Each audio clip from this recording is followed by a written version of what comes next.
Good morning and welcome here to Speed Gaming 2. I'm Adirondack Rick, being joined for Slim Kirby as we get you ready for this festive match between sab0tender and TheSabin, game number 2 of this best of 3 series. sab0tender saying hi to us. Yes, he is. Hello, sab0tender. Nice to be commentating your race. Best of luck on your run, and best of luck to you as well, Salmon.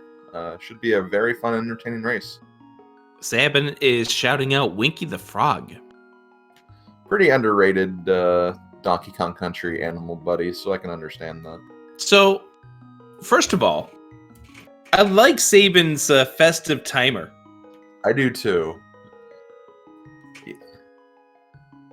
Even though I'm getting a little tired of the snow, just with all we've had and it being really cold out, it is very festive. Really putting you in the mood for Christmas, which is just around the corner here.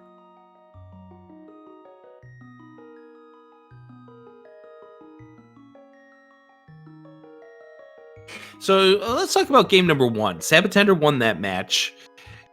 Did Sabin elect to change anything for game number 2? Looking at the stats right now, it doesn't seem like he's changed anything. Looks like this is going to be same settings as game 1. All right. Game number 2, sab0tender, TheSabin 7-7. Open, defeat Ganon. About to begin. 3 mirror shields in the code. What do you make of this? Required mirror shield. That's the only explanation we can have, honestly. Okay, so what's on Laser Bridge? Well, we know it's not going to be a shield upgrade. How do you know that? Well, I mean, I guess technically all 3 could be there, maybe, but maybe. I mean, maybe that's what it's saying to us. We get an early flute inside Link's house. That's a pretty good find. Yeah, sab0tender's going to go ahead and do a save and quit. So it looks like sab0tender's game plan is to activate this flute right now. Honestly, it's a good idea. The sooner you have that, the more overworld you can traverse very quickly. And you notice he just made a goof right there. He wanted to go to the sanctuary. Unfortunately, he started Link's house. Now, instead of doing another save and quit, he's going to roll with it and just allow this mistake to play out how he's going to route the next 2 minutes of this seed. Maybe he might find something. Sabin finds the gloves on the uncle. Well, he's found some bombs inside the bushes and even got one from a guard, so he has some Kakariko bombs now, as Sabin also finds a piece of heart in Uncle Cave as well. Let's see what we have the race game. I think that was a blue rupee. And that's something you're going to go ahead and do a race to get. Sabin checking the back of Sanctuary here, gets the 3 bombs and walks away. Those bombs will be nice for Kakariko Village as we get a quick check of the library. We have our other glove up there.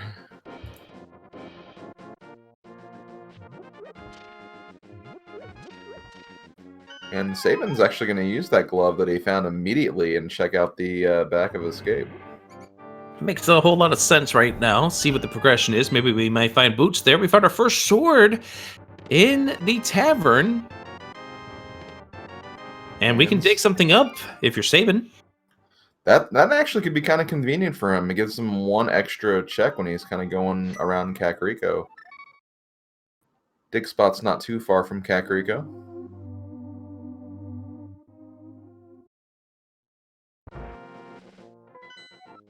Get our map check. 3 crystals in the light world. Hera is number 6. Not bad. I love seeing an all crystal light world.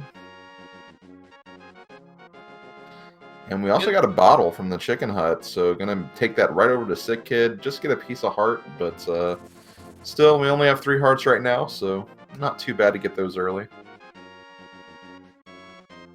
And sab0tender going to go and activate the flute. Sabin going to find out the crab is jumping some money here, which is a really nice find. Get some 80 rupees right on the way. As we find out what is in the lumberjack tree, and ooh, we have a quake there. Now, we may not need that, but it could come into play if that's one of our Turtle Rock or Mire medallions, and we have to go in one of those dungeons. Absolutely, and that's where the question mark comes into play here. Do we need to? Sabin going to go try to pull out some more money as sab0tender checking the well. What do we have in the wells? Well, looks like we got some rupees. We've gotten a red and a blue one so far. We get a piece of hearts, another red rupee, and some bombs. What did we get in the Lost Woods, Rick?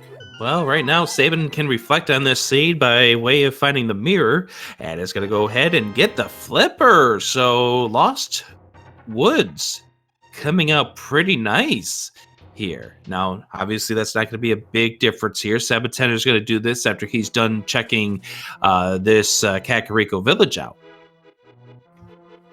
There's one dungeon that item set's really kind of speaking to me right now, but we do find the Moon Pearl here in the Blind's hideout, as well as a piece of heart and some other little small goodies. Absolutely. Now, here's the thing is, you mentioned about that one dungeon. We don't know if we can beat that dungeon yet. Oh, yeah, for sure. Like, that's definitely a possibility, but, you know, when you get the first two items you need to actually access it, you know, it's kind of starting to put that in your mind a little bit, that this could be an early swamp dip. Okay, well, that's not even what I was thinking of. Oh. I was thinking along the lines of Tower of Hera, and we still need a fire source, potentially, depending on where the big key is located. That's okay, that's also fair as well. And here's the thing, we don't have the hookshot, so Hera pot is out of the question. It's fine, we're gonna find the hookshot right here. Nope. That's a nice looking hookshot. I wish all my hook shots looked like that, honestly.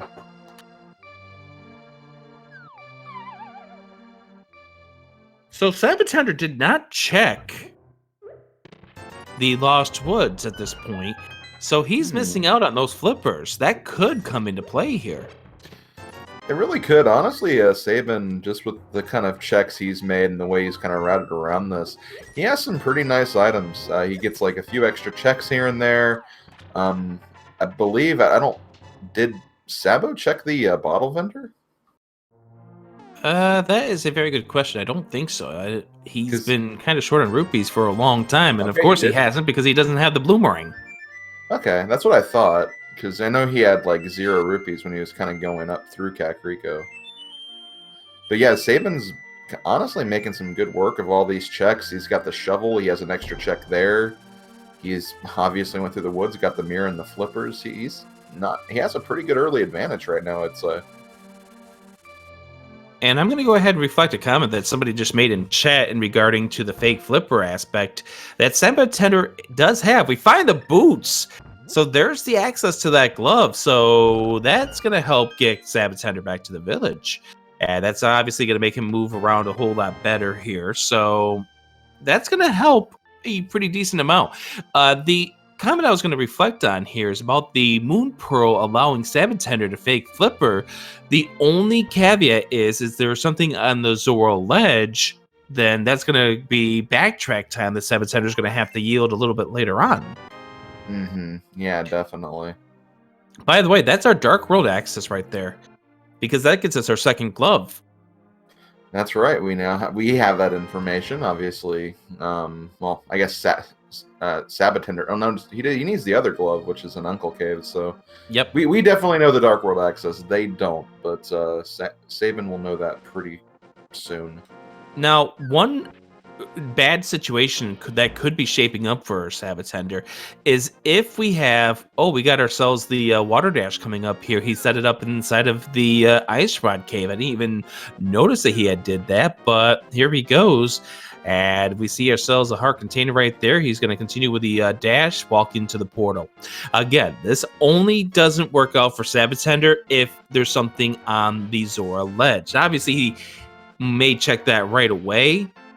Ooh, he did that. Is that enough? I think that might be enough. Yeah. Oh, wow. 500 rupees. If this ends up being something, he's gonna be like, okay, it's just so a piece happy of art about it. Wow! Just barely. We get ourselves some rupees from the shovel for the Sabin. Let's see what we got. The dream. Oh, 300! Gets a return on his investment at least.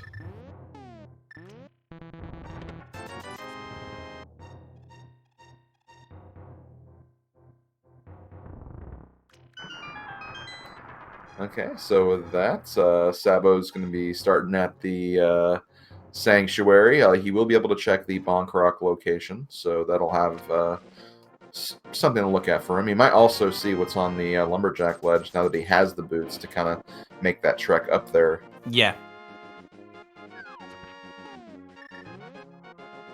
Gets a piece of heart right there. Sabin tried to be a little careful dealing with the Actrox and the crabs that can hurt pretty badly here when you only have 4 hearts to your name. sab0tender heading over towards the Lost Wood, so he is going to pick up the mirror and the flippers real soon.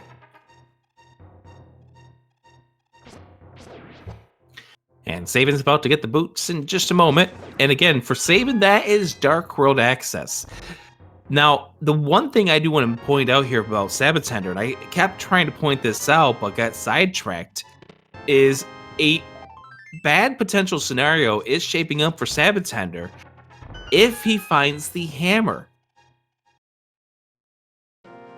Oh, yeah, that could be pretty disastrous because, yeah, that other glove upgrade is in the back of Escape, and if Sabo finds the hammer, he's going to be kind of looking at that as like, you know, maybe I should head over to Dark World now, and then he'll leave that glove behind, and that can be kind of left behind for a good part of the seed if he doesn't get back to it.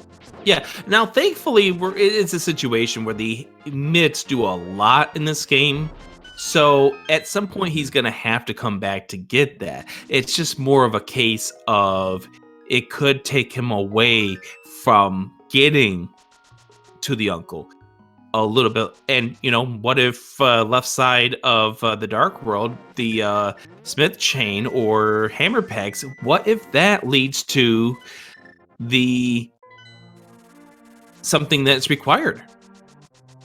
That's true, and there's definitely a lot of things that could happen.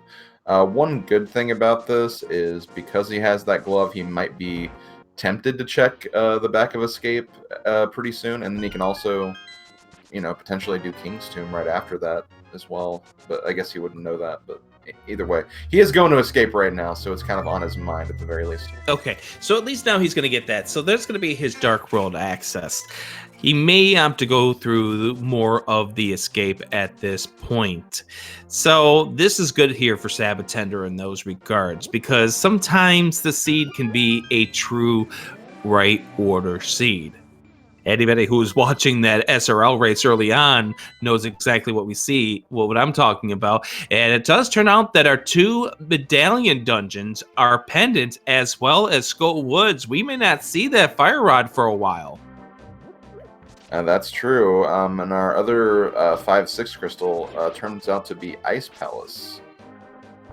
And there's the map there for sab0tender, so he now knows how this light world is shaping up. As we take a look and see what Sabin finds in the Dark World, we find a heart container at the chest game as sab0tender goes in a little bit deeper into Escape. This is parts we haven't seen from Sabin. That's right. Sabin's only taking a look at the back, not the front. So there could be some value back here. That hammer we were talking about could be back here. First item is bombs. Find 20 rupees inside of the brewery.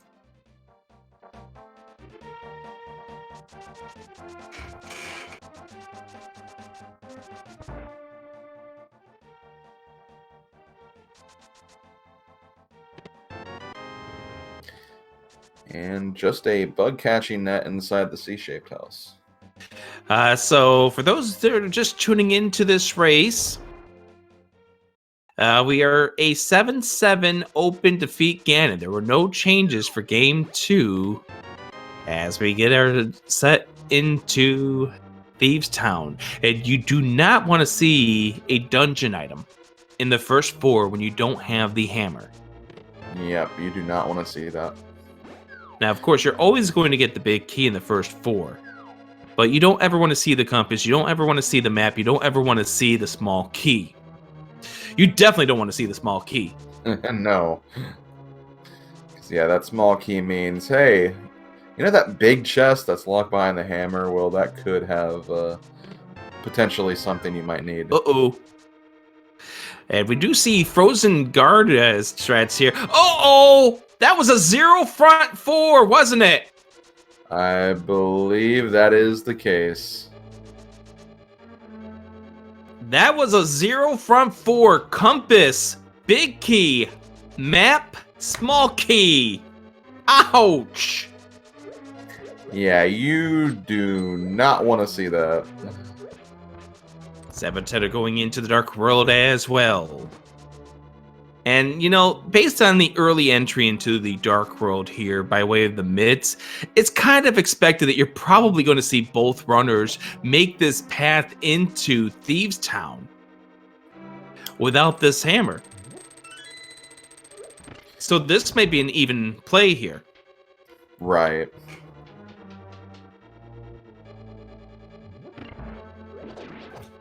And you obviously could kind of forego Thieves Town if you want to see if you can maybe pull out the hammer in another part of Dark World, but then you run the risk of just kind of leaving Thieves Town behind for too long. So Yep. And here sometimes goes, it's better just to get the dip over with. And here goes sab0tender. We get ourselves a sword upgrade, so that is nice. Mm-hmm. So sab0tender's going to get the bad news. Now, maybe sab0tender opts to mirror out and then chooses to come back in later. Now, don't forget, you have the flute. You also have the mitts. So therefore, getting back in here is not a big pain, especially given Right. how the makeup of this world is. You might opt to go ahead and spend your time going to other locations, like maybe heading over to Hype Cave. Maybe the Breadsmith chain has something. Yeah, that is definitely very true. And, you know, with our particular item set that we have here, there's actually a lot we can do, like, even just in the Dark World. With the flippers, we can get to the east side and even, you know, dip Palace of Darkness if we want to. So there's a lot of stuff on the table, and it doesn't take too long to get back to Thieves Town if you are just kind of running out of options and need to finish it.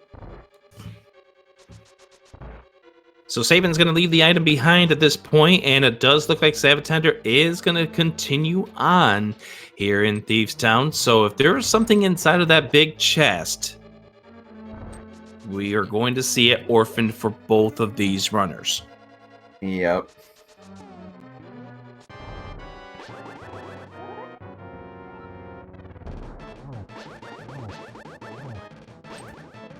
So I'm going to go ahead and look at Sabin's line fight here.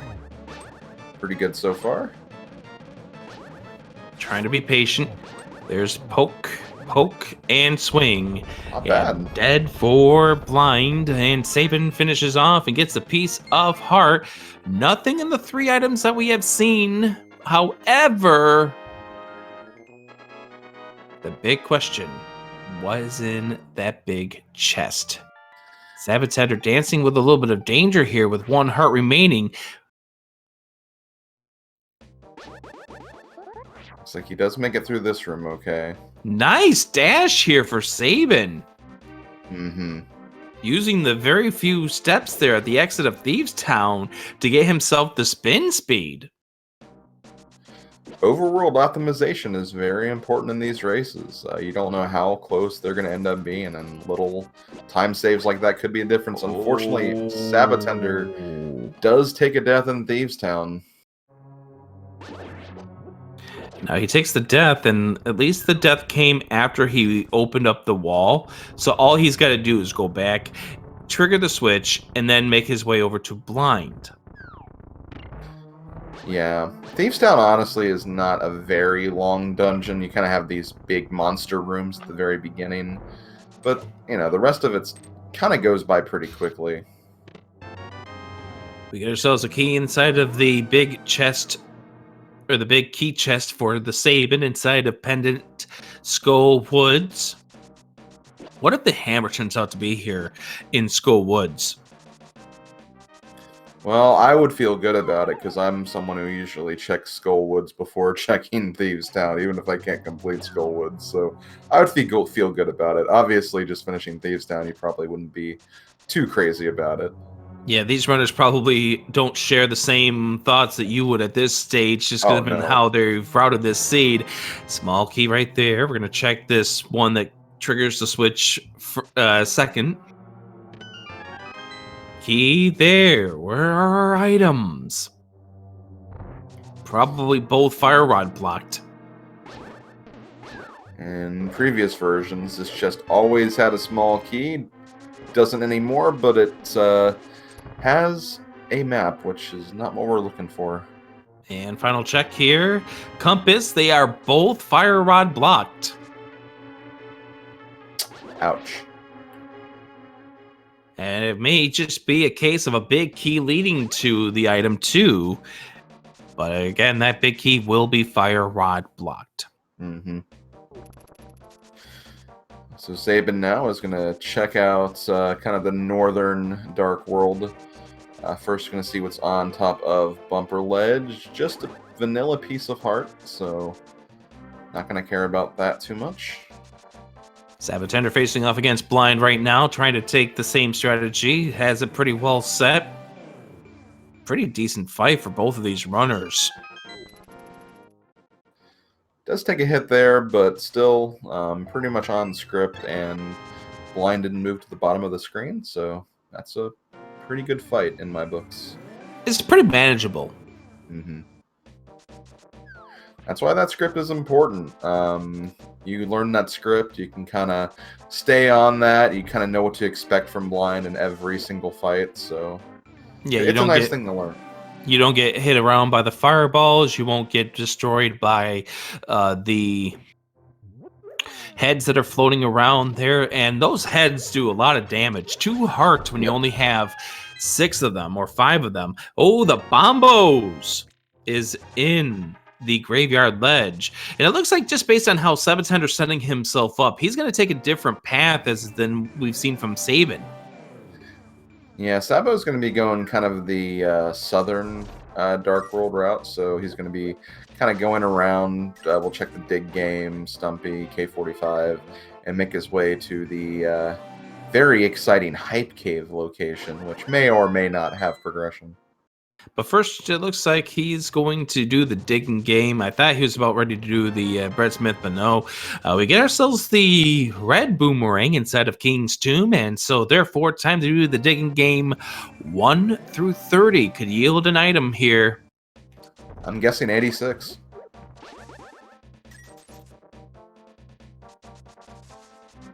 That doesn't even look like an 86 that he is drawing. It looks like he's making like a flag. Well, at first it was a flag. Well, it's kind of a waving flag now. Okay, now it's looking a little too okay. That's a lot of digs, by the way. Yeah, that's a lot and almost runs out of time, which gives you the indication of how long it's been. Yeah. We are getting a catfish check here from Sabin, and this will probably go towards Sabin checking the waterfall and then Zora afterwards. You always love when you can route both of these kind of water checks in at the same time. So one of the benefits of getting that early mirror. Ew, just 10 arrows.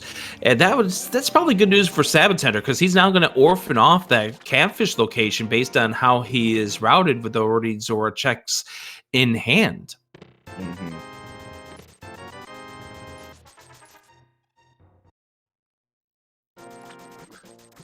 It looks like he is doing the blacksmith chain now, so he's going to be doing this along with purple chest, I'm sure, as he kind of makes his way in the southern Dark World.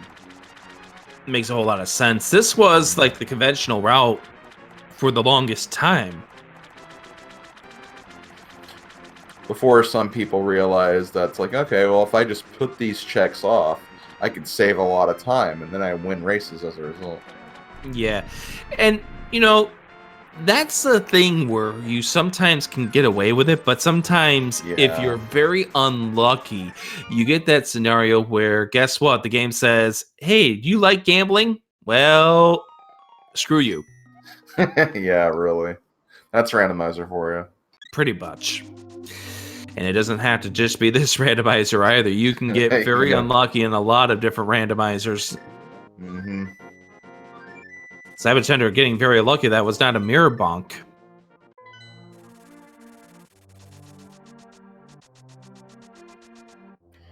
Another bottle from Stumpy. This one has a B in it. Okay, so it looks like sab0tender is going to be setting up the purple chest duplication coming up here.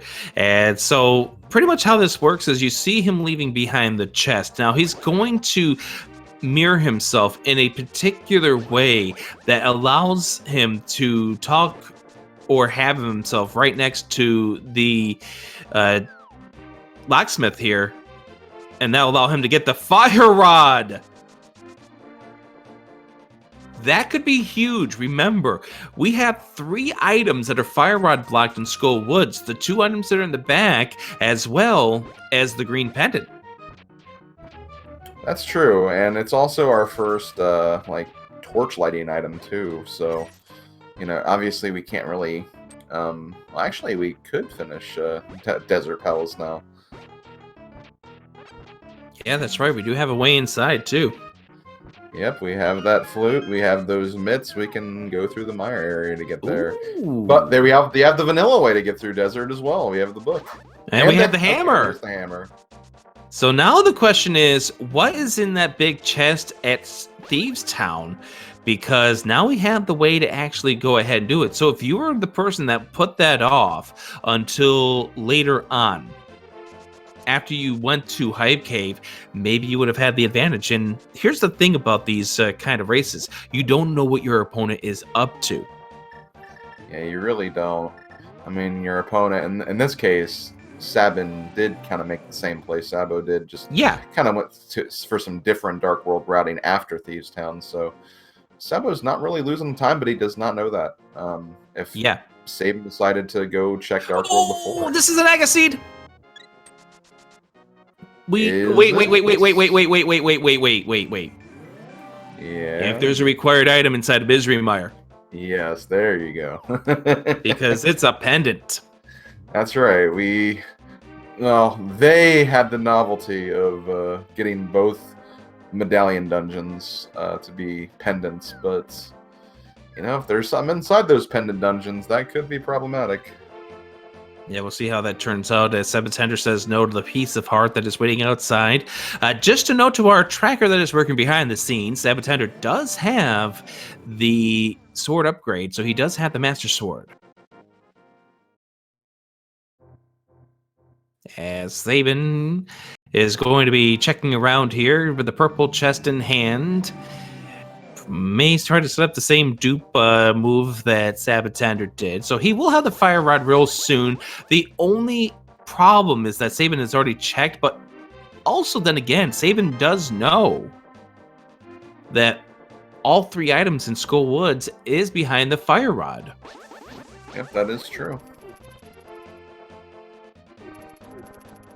And it does not look like that Sabin is setting up the dupe, so he's going to be spending a little extra time with the chest in tow. Now, one thing that I am surprised about is after getting the book, I'm surprised the sab0tender did not check the Bombos tablet. Yeah, I'm a little surprised by that too. Yeah. I don't know. So there's the fire rod pickup for the Sabin as sab0tender goes through this desert trying to find out what is inside. And we get ourselves a piece of heart as one of the 2 items here. So sab0tender's going to go ahead and make his way over towards Lamo. We have actually found both items in desert. The other item was a 3 bomb pack. So not going to get any items from desert, but it is a crystal. We need to complete this anyway, so might as well do it while you're here. Absolutely. And yeah, that does make sense. It does make a little more sense now. Sabo is probably thinking about routing in Bombos along with Swamp Palace, since we will have to do Swamp Palace, and you know, don't have the Hookshot yet, obviously. So not thinking about it currently. Could also be a scenario where the Bombos medallion or the Bombos tablet does have the hook shot.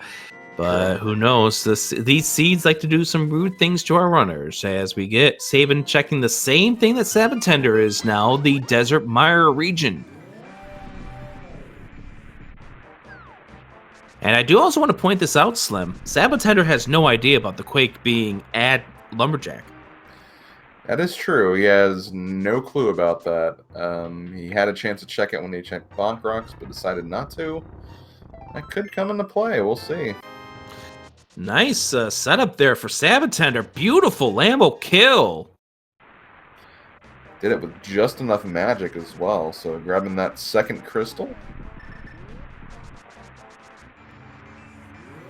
And I totally missed what Sabin had pulled from the mire shed. But we see 10 arrows inside of the checkerboard. I want to say Sabo also checked the mire shed, and I don't think it was anything substantial. Okay, so Sabo has already checked that as well, and it was bombs and a piece of heart.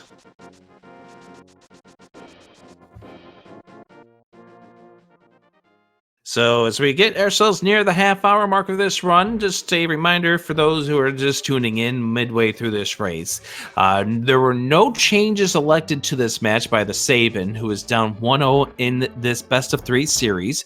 So we are doing 7-7 open defeat Ganon as the normal mode. And yeah, this is pretty much the final sets of Group AA in the group stage of this tournament. Faraimi, who actually beat sab0tender in the winners match for this group, has already moved on to brackets. So these two are essentially fighting for the second bracket position from this group. sab0tender has the advantage with game 1 under his belt, but Sabin is not out of it yet. He can still win these next 2 games and, basically take the spot over Sabo. The old man is giving sab0tender the clothes off his back for getting him out of that dark cave, as sab0tender elects to go with the wealth of the items that are up here on the mountain. Yep, we have mire, so we can make a Tower of Hera. We have the hammer, so we can go to the east side once we're done with Tower of Hera. So a lot of options up here. And we're soon going to have the Cane of Burna. Well, might as well get that. We don't have cape yet. That could be a pretty good item to have. It's a nice security. Cape's obviously better, but yeah. And you may end up seeing a play into Spike Cave at some point in time. Yeah, with our setup here, I imagine it's going to be a case where Sabo's going to clear out all the light world side of Death Mountain, and then when he checks out Hookshot Cave and Super Bunnies, might end his journey over in Spike Cave. 20 rupees was found on the Ether tablet as sab0tender pops into the Tower of Hera, one of our 5-6 crystals. In the first item here, we have the small key, which means big key could be in the basement. You sound kind of excited about that. Ooh, Sabin swings and misses, just barely missing 2 on that first Lamolda. Unfortunately, that means he's going to have a longer fight than we saw from sab0tender. And with only 20 rupees in the first chest in Hera, we are going to the basement to get that big key. Yep, so sab0tender's going to have to take a little bit of a rest here as he waits for the tiles to be flung at him as Sabin finishes off with his Lamo fight. Pretty okay fight for the Sabin. I know, probably wished he had gotten that swing on that first one to pop up. Like I said, just missed it by frames. Mm-hmm.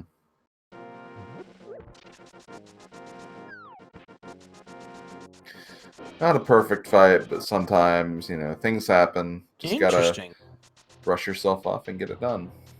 What do you find interesting? sab0tender did not check Agahnim. Ooh. Now let's see if this is going to pay off for Sabin here. No, just 20 rupees. It paid off 20 rupees, I guess. But So it paid up, but not in the way that no. would bring up more excitement for this race for us. Fair enough. One item in hand here inside of the Tower of Hera was just 20 rupees.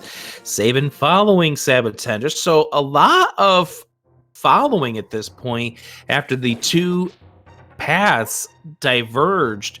Now, once again, that bombos that Sabin had found is all right, but we may never have to pop into Turtle Rock. We may never have to pop into Misery Mire.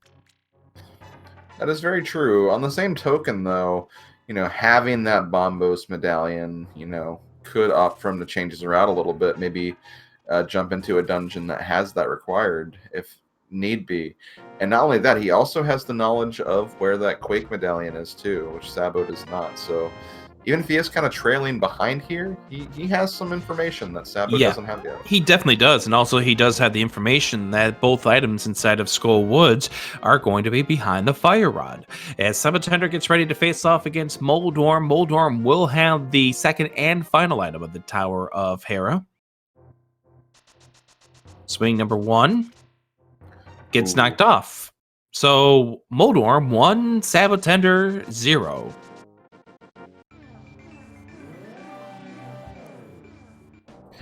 Yep, Sabo got one swing off, but Moldorm's swing was a little more mightier in that instance.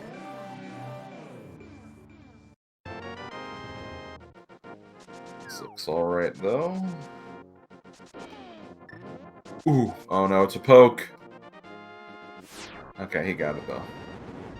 And the good thing is that he got him killed without sending him into his fast state. Yeah. So 40 rupees inside the Tower of Hera, nothing in there.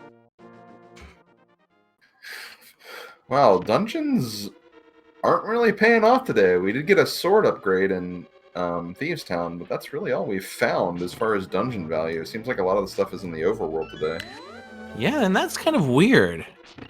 Because you know that some runners that in this tournament love to have that dungeons first mindset. And this is the kind of seed, at least at this stage, that is so anti-dungeons first. Yeah, the mindset is definitely like, hey, you have to get these 7 crystals, focus on the crystals, make forward progress.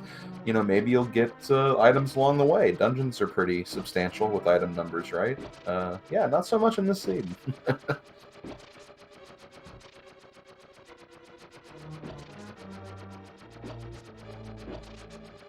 And we find out that Ether is going to be required, so that Quake Medallion is only required if we have to pop into Misery Mire for some reason. That Bombos that Sabin pulled from the Lumberjack tree, or not the Lumberjack, the Graveyard Ledge,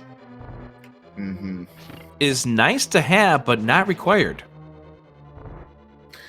That does kind of help things a little bit for sab0tender because, at this rate, unless there's something in Mire or, the Pedestal has something, it's really only 3 items that Quake Medallion is currently blocking, so not too bad.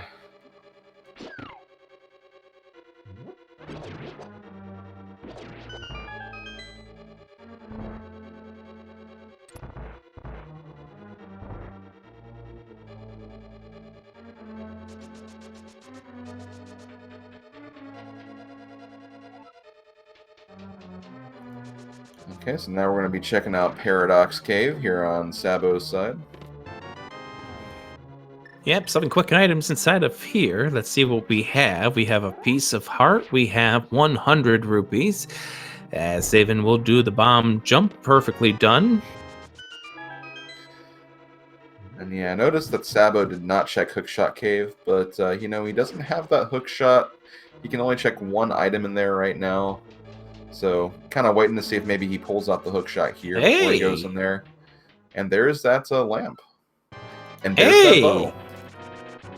So, at this stage, I think sab0tender's main thought process is going to be check that 1 bonk chest inside of the Hookshot Cave.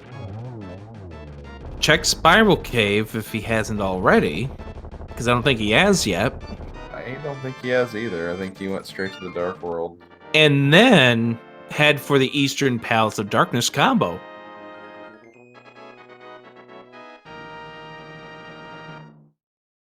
So, Hookshot can be in this bottom right chest. It's the only spot that you will have access to without the Hookshot. You can do hovering if you want to get to the other three, but it's just 50 rupees inside of here.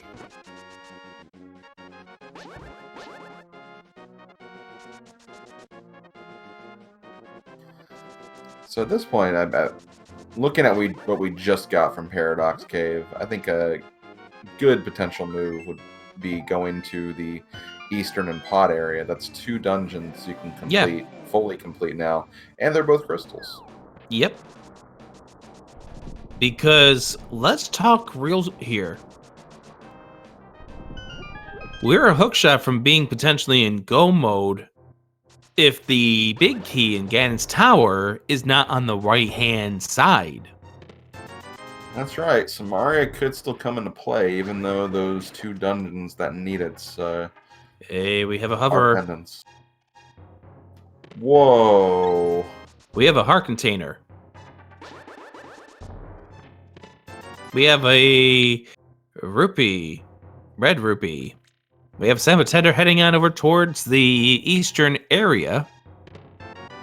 And TheSabin finding nothing in those 3 chests. The worst case scenario there would be if the cane of Samaria did turn out to be in one of those 3 chests. Yeah. Because I tell you what, if it does turn out Ganon's Tower big key on the right-hand side, okay, sab0tender might check those 3 when he heads to GT, but it's a whole routing thing at this point. We're gonna go ahead and check to see what's in Sahasrara's closet.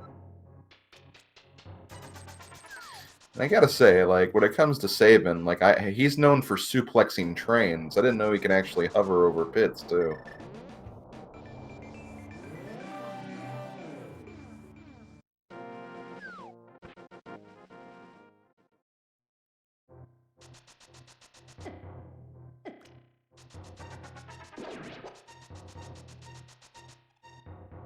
sab0tender is heading into the Palace of Darkness. 5 items inside, then Eastern will be right after that, where 3 items will exist.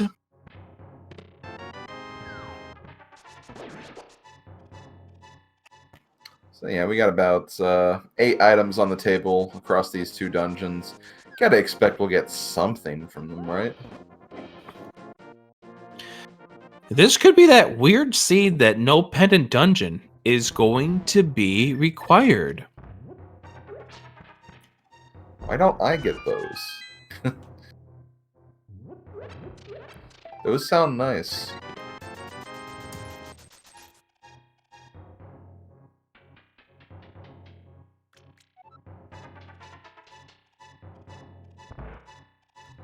Well, we find a unique item in a dungeon for once. We got the magic powder inside Palace of Darkness.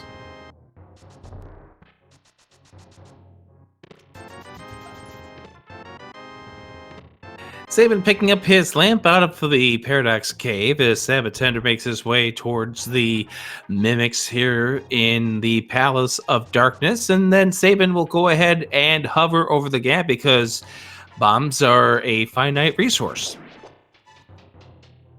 I mean, the logic's definitely there, yeah.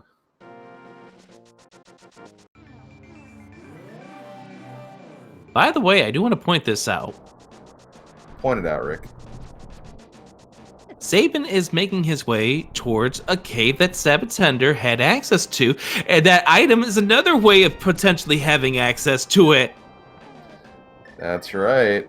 We are going to check Spike Cave. As sab0tender finds the cape, no less.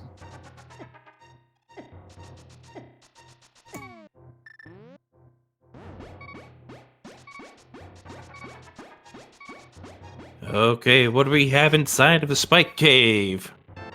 Ooh!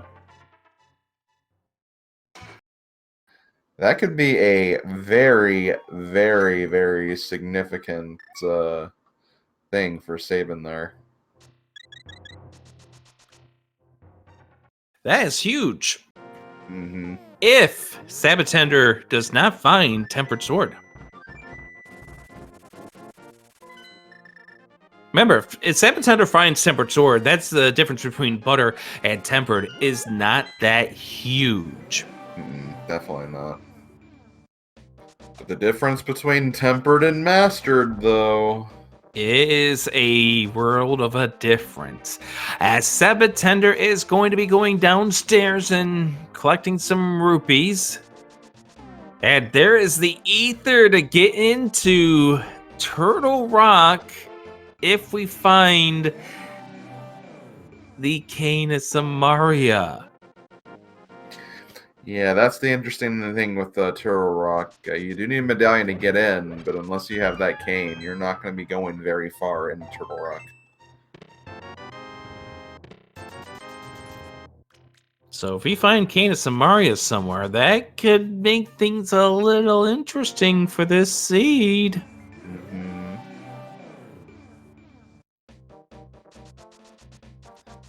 So yeah, Sabin just being like, you know, a little more thorough with certain overworld checks.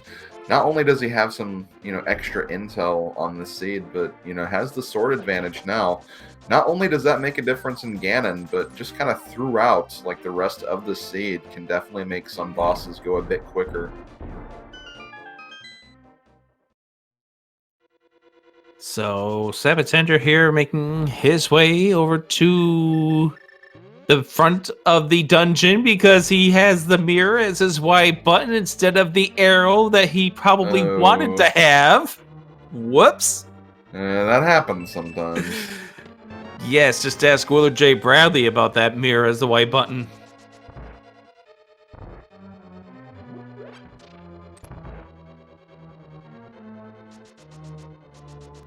Cost him maybe what, about 15 seconds total. Still, maybe a little bit of embarrassment with his face right now. We'll have to ask him about that.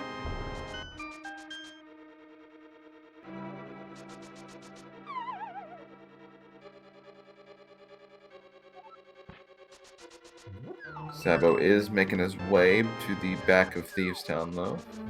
Or not Thieves Town, Palace of Darkness, sorry. He's about ready to go face off against Blind. Sure. So somehow boss shuffle got added to this, I guess. So what kind of punter were you about to get? I'm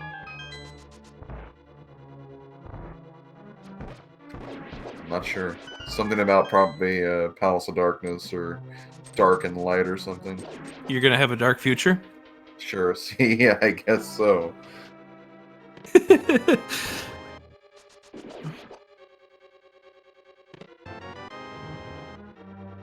Nice room with the Beatles here for sab0tender. Unfortunately, gets one to flip up before he's able to sort it down, so that adds a little bit of time to the procedure. Whatever the pun is, I'm sure we won't see it coming.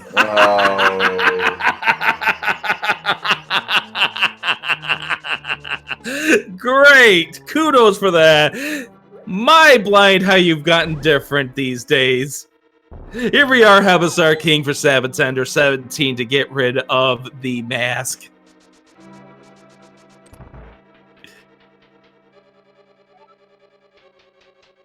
Gets a nice swing right there. Pulls out the arrows to try to manage this thing here. Habasar does hit like a truck. Couple more arrows. There we go. sab0tender fires one too many. Now I'm just picturing Helmasaur with his claws turn into wheels instead. Gets the map, but more importantly, the crystal for the dungeon. And we're going to mirror and head to Eastern next.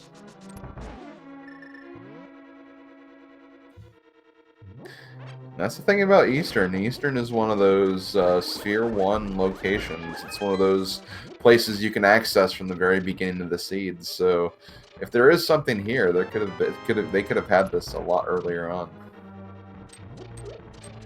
The routing just did not lead them over here. Absolutely. And so, obviously, if you pull out the Hookshot here, you might think that you might be behind if your opponent checked Eastern earlier, but it's a case where you may just think, hey, the seed gave me a lot of reasons not to come here, so that's fine. I mean, we could very well find the other bow here for that matter. Oh yeah, for sure. We do see a mushroom in here, though. Yes, we do.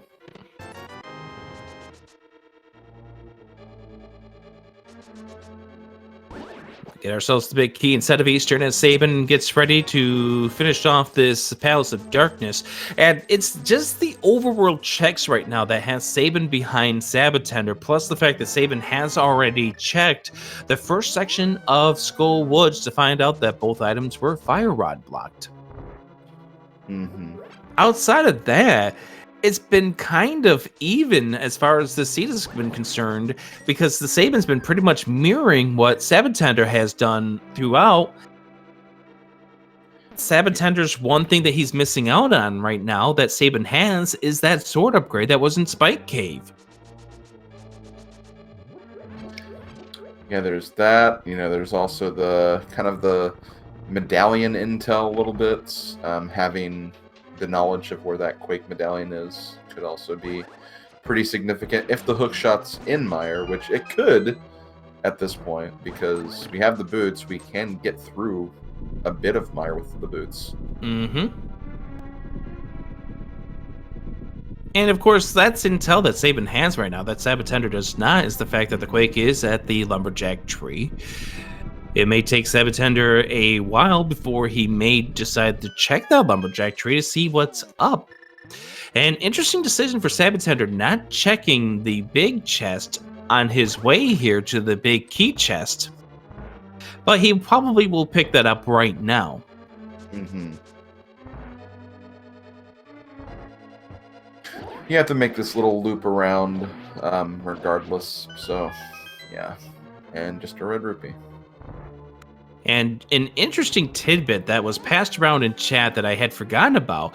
In round 1, and now in round 2, the big theme for these two have been Samaria in Misery Mire. All 4 races, or rather all 3 races that these two have played, the 2 in the first round and the first game of this tiebreak round, the Cane of Samaria was in its vanilla dungeon. That is very interesting. I don't think it's like a cruel joke that Sahasrabot is playing on these guys. It just, that's Randomizer can do that sometimes. A little bit of a swing and miss there for sab0tender on the Igors, and you could tell that he was a little upset with himself and flung the sword around. He's got to cool himself down just a little bit as he's getting hit around by these Igors pretty well and is up firing off an extra arrow. Now it's time to see how well he can execute against these Armos Knights. And he did not get the timing on that right either, so he's got that not with a quick kill either. And you gotta imagine, this is time that Sabin can get back. You know, he is kind of a dungeon behind right now, but, you know, with that sword... You saw what sab0tender tried to do right there. He tried to get the quick kill on the last Armos before it turned red. It turned red just as the arrow was about to hit him, so he had to fire another 2.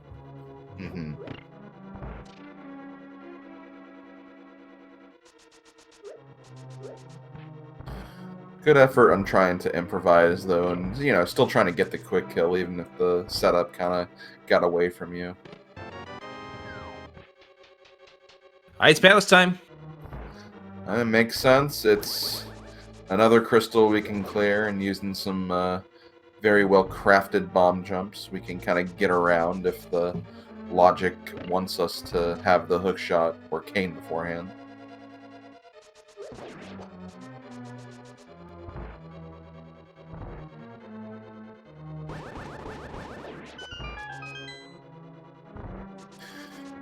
So yeah, In both Eastern and Pod, did we only find like the mushroom? Mushroom was the only find, and that was before we got to anything with the bow required. So bow did not lead to anything of importance except for just beating the dungeons at this point. So here's another place where sab0tender is going to lose time to Sabin is this Penagator room. That's true. That's true. You saw how long it took sab0tender to take care of these Pendagators, where Sabin is going to be able to take care of them with ease with that tempered sword.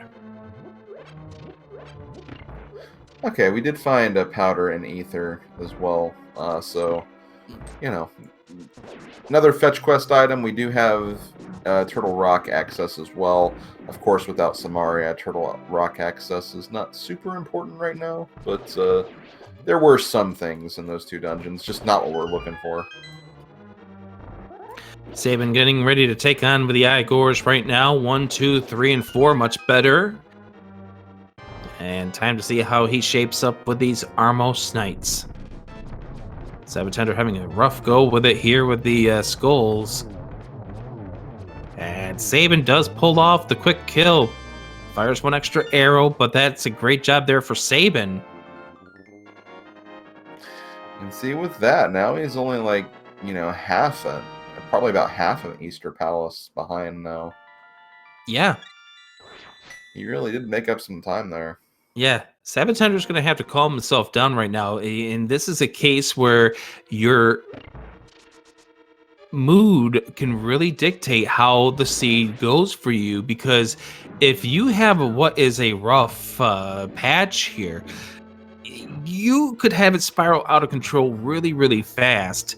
And, you want to know how Sabin caught up so much time?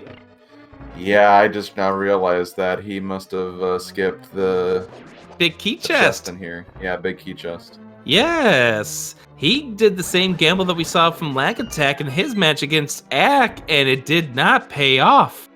And just getting back to sab0tender here, he's going to have to calm down just a little bit. More of a case here. You can tell it by the way he's swinging that sword around very violently against some of these enemies.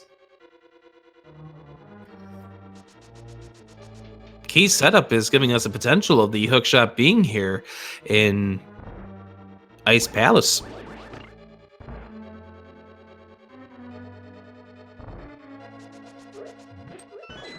That's true. That small key will allow us to kind of come over here to this side, check out these 3 chests, and we'll definitely not require that Hookshot now, which is good.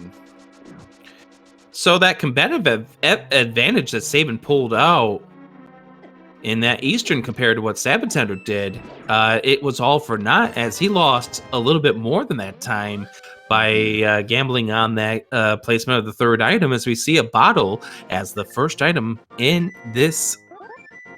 Was it the first item, or did we see a piece of heart already? That's item 2, isn't it?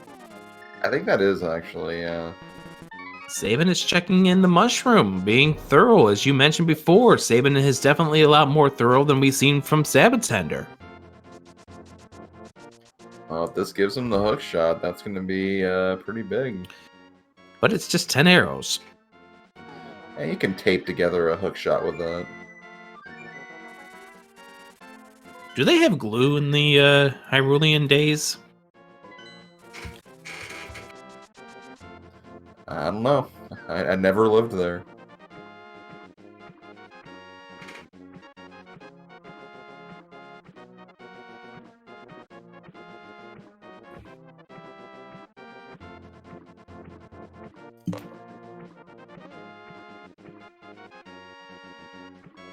sab0tender going back upstairs.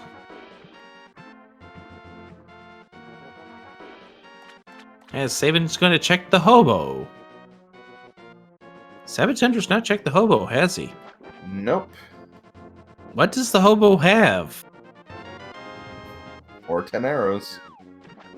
More hook shots. Our Hookshot's getting longer. Absolutely.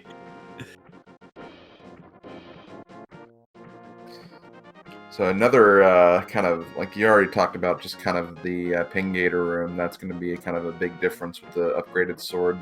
Another thing is Cold Stare himself. With Tempered Sword, that fight becomes a lot more, I don't want to say safe. He still hits like a truck, definitely, but you know, you get him down in a lot, in fewer hits for sure. Having half magic is definitely going to help sab0tender out here, because that's going to give him some extra fire rod shots that he can use against Cold Stare. As he gets ready to drop on in, Sabin dropping here into Ice Palace. He also doesn't have the Bombos medallion either.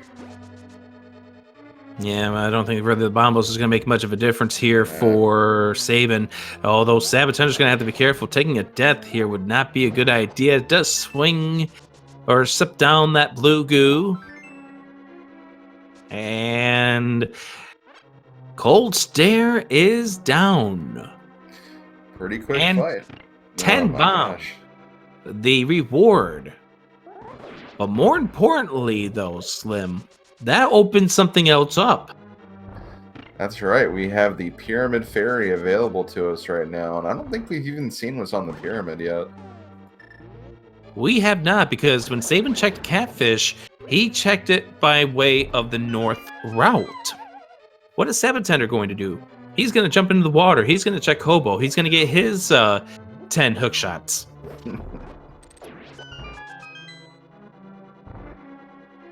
Some assembly required.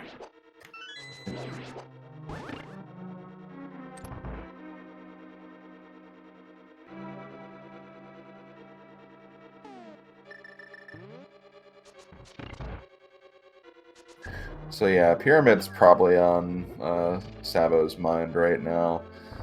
You know, as far as dungeons, like, you know, obviously he hasn't checked Skullwoods yet. That's 2 items there, plus the green pendant. Could also be in the front of Swamp, which is not a place you want to have the hook shot, but it can definitely be there. That's not where sab0tender is heading, though. He is not going to check the Pyramid Fairy just yet. He's got Skullwoods in mind, and both items are behind the fire rod, and another hover there for the Sabin. Oh my goodness. The Madman. Oh, wow.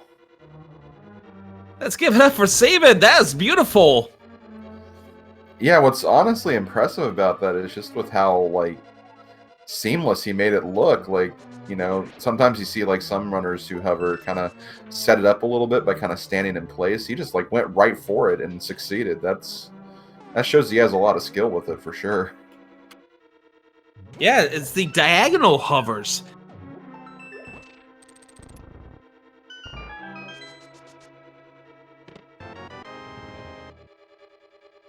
sab0tender about to pull out the key here inside of the big key chest. Pulls out the mirror. Does he go to the left? Does he go to the right? He's going to the left, so he's going to head over towards the fire rod blocked items. Now we do have still a potential. I know people hate to think about it. We still do have a potential of a pedestal required seed. This is true. I mean, all we have to find right now is Samaria for that dream. Maybe more of a nightmare for the runners. Yeah, it'd be a total nightmare. But, you know, some form of vision of that could come to fruition here. And, you know, if that's the case, like that, this would make this not only a Ped seed, but also an Aga seed, because we need that Quake to get in the mire. It'd be an all dungeon seed at that point. sab0tender will take a designed death right there to replenish his health. It was by design, they say. It was unfortunate the fireball there decided to come right into his direction there, because that kind of minimized some of the effects of what he was getting. Pulls out a few hearts. That was nicely done. Another hover there for the Sabin. This is Hover Palace here for Sabin.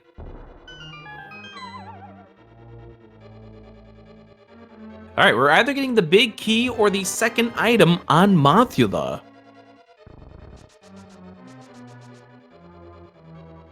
sab0tender running into him, did no damage to him. Could see him flash if he takes damage. Trying to get some swings on him here. I'm surprised he's just not going to the fire rod to try to get him away from those spikes. 4 hearts remain here for sab0tender, so he's going to have to start really considering being a little careful with what he's doing here. Down to 3 hearts. 2 hearts remain. Oh, there he goes. 1 heart remains, but he's tackled. What do we got? The big key. So the last item is in the big key chest, or rather in the big chest. Oh, Beautiful really kill nice. for Cold Stare for Sabin. Yeah, really nice Cold Stare kill. Kept him in that top right corner where you want to keep Cold Stare. He's very good use of the fire rod and his sword, so very nice fight on his side.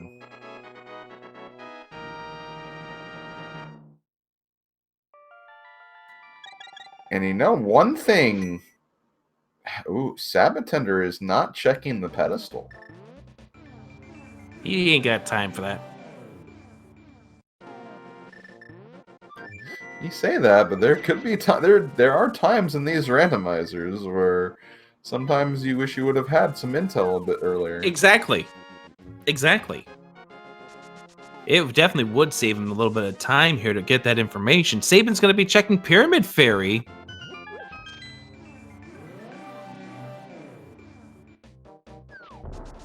See, this is where, you know, sab0tender's had a pretty significant kind of one dungeon lead, despite the little drops in execution here and there.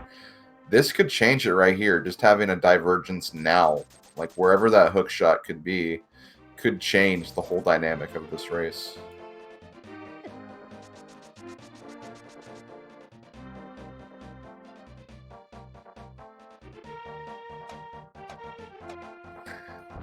And yes, I see the questions in chats. Unfortunately, the cool hover techniques we've seen from Sabin will not help him in Swamp Palace. There's a hard-coded hookshot requirement to get through that, so...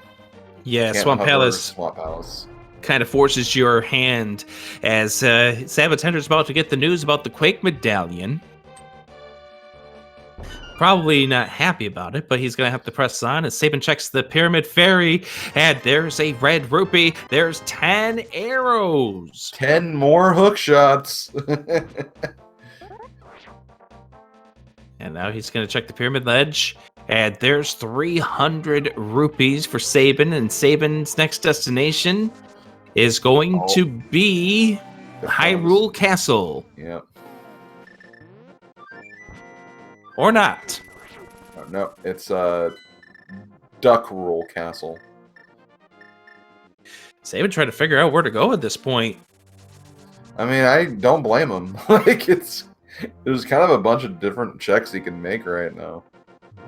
I think he's choosing Skull Woods at this point.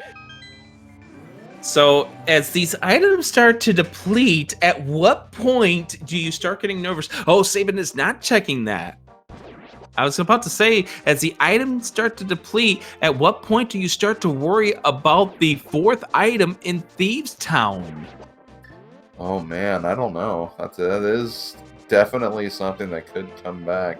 Also, Peg Cave, first check of this. That's right, we did not have the hammer when we were here earlier, so this is going to be a first. sab0tender checking the back 3 of Escape as Sabin finds just 5 rupees at the Peg Cave. Also, Magic Bat time. You know, I forgot the shovel was in the back 3 of Escape. Yeah. By the way, did Sabin not check Dark Cross? Because I don't think he did. I don't think he did either. Because, yeah, we didn't get the lamp until a bit later in the scene. Piece of heart from the Magic Bat.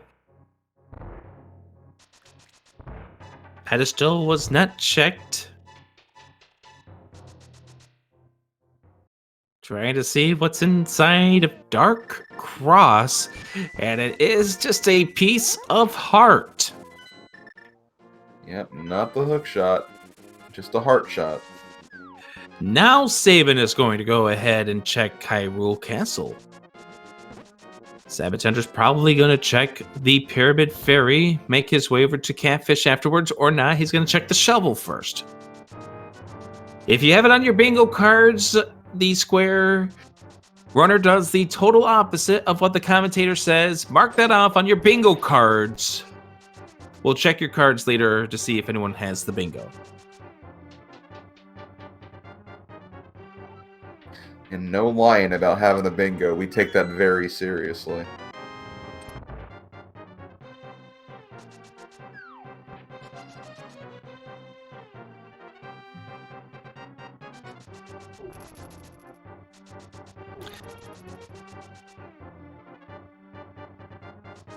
Sab0tender heading for the portal. I think this is now going to be the Pyramid Ferry check, unless this is going to be the Bombos tablet check.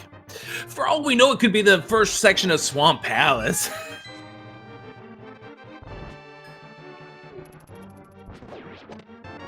But it's not.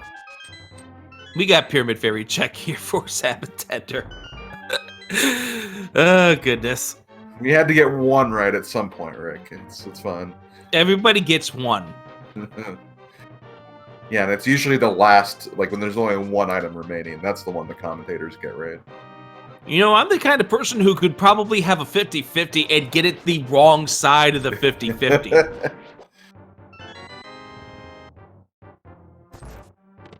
I could have 100% guarantee, and then the coin lands on its side, so it doesn't even give the right side.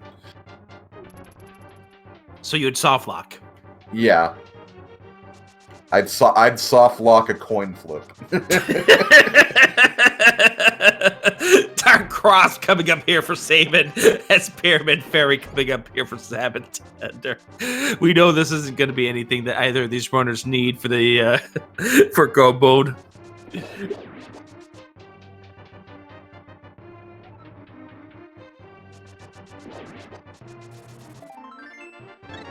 So at this point in time, Slim, we have green pendants still to turn in. Mm-hmm. Sab0tender has that. SabIn still has to go back to Skull Woods if he wants to do that. And fluting to 3, I think that's exactly what SabIn is going to do. Unless he decides to check the big chest of Thieves Town, which that will be another get the commentator incorrect. Commentator's getting salty here. A little bit. Okay, he is going... So we got 2 right now. Let's see if he actually... And you know... I'd hope that SabIn would check the pedestal after this, because, you know, he knows where that Quake medallion is. He knows where that is. So, like, that is access to Mire. We're still missing Samaria, of course. But, you know, you gotta be thinking, you've checked a lot of different things. You have a bunch of one-offs. You might as well just get that information out of your head. You would think so. Yes, you would think so, for sure. And we've seen SabIn be very, very thorough in this seat, so it's very likely we're going to see that happen here.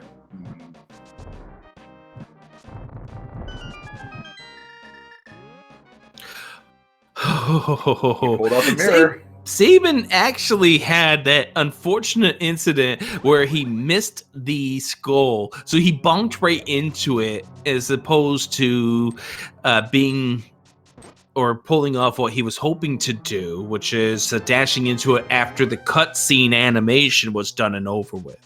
So Sab0tender gets nothing off Catfish, and it's time to see him flute to 3, flute to 4. Where are we going now? Is this going to be... Oh, screw it. Bombos tablet into Swamp?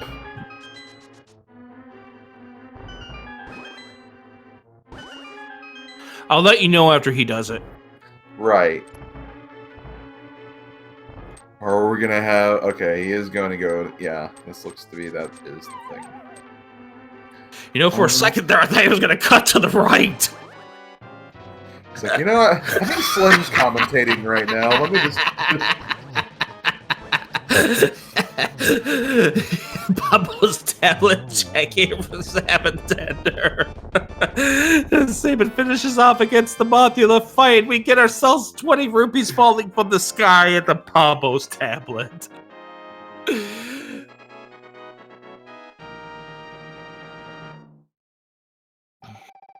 Game number 2, everybody. Game 2.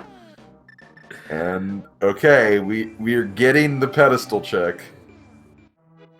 Maybe. I mean, he could pull out the flute and walk back. All right. Triple boom. We do not have a pedestal required seed. Now, we could still have an Aga required seed. At this point in time, we're probably getting closer to that realization, honestly, because remember, Aga does get you the Quake. Quake gets you into Misery Mire. Candace Samaria has been in there for all 3 of their seeds so far. Hookshot could be there. It could. It could be Samaria and Mire to get the Hookshot in Turtle Rock, for all we know.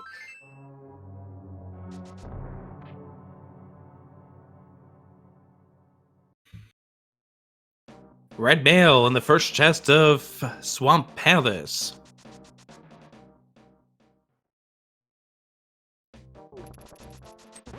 It's Sabin. Oh! Are we making the Thieves Town play? I think we're making the Thieves Town play to get the one chest we did not get to because both of these runners went in without the hammer. This could be huge, guys. Ooh, stay tuned, friends. This could get interesting.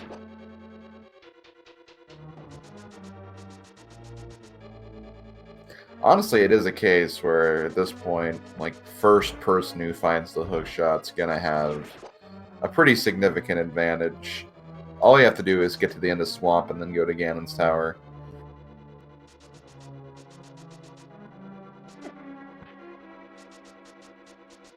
That's right, we're at 6 crystals already. Yep. Compass found for sab0tender. 2 items potentially still to find inside of this Swamp Palace as Sabin gets his way heading over towards the big chest of Thieves Town. And unfortunately for these 2 chests on the left side of Swamp, we do not have the hook shots, so we have to get these kind of one at a time. We have to get one, loop around again, and get the other one afterwards. Okay, here we go, guys. Bombs! Where is this hookshot? Where is the Cane of Samaria? It's behind Quake. That's what I'm thinking at this point. Oh my goodness! Oh, green pendant, turn in! Okay, this could be something too. Green pendant turn in, which sab0tender does have, but he hasn't turned it in yet.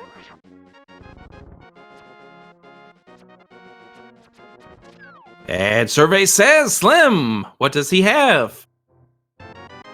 Butter Sword! Which, by the way, that means if sab0tender finds the hookshot here, he is not going to have anything above Master Sword. And, oh my gosh, Sabin, I mean, this could also be Bombo's tablet as well, but also in the area to check Swamp, that would actually be pretty significant, because if Hookshot's here, Sabin's going to have a 2-sword advantage on sab0tender no matter what. Key! Oh!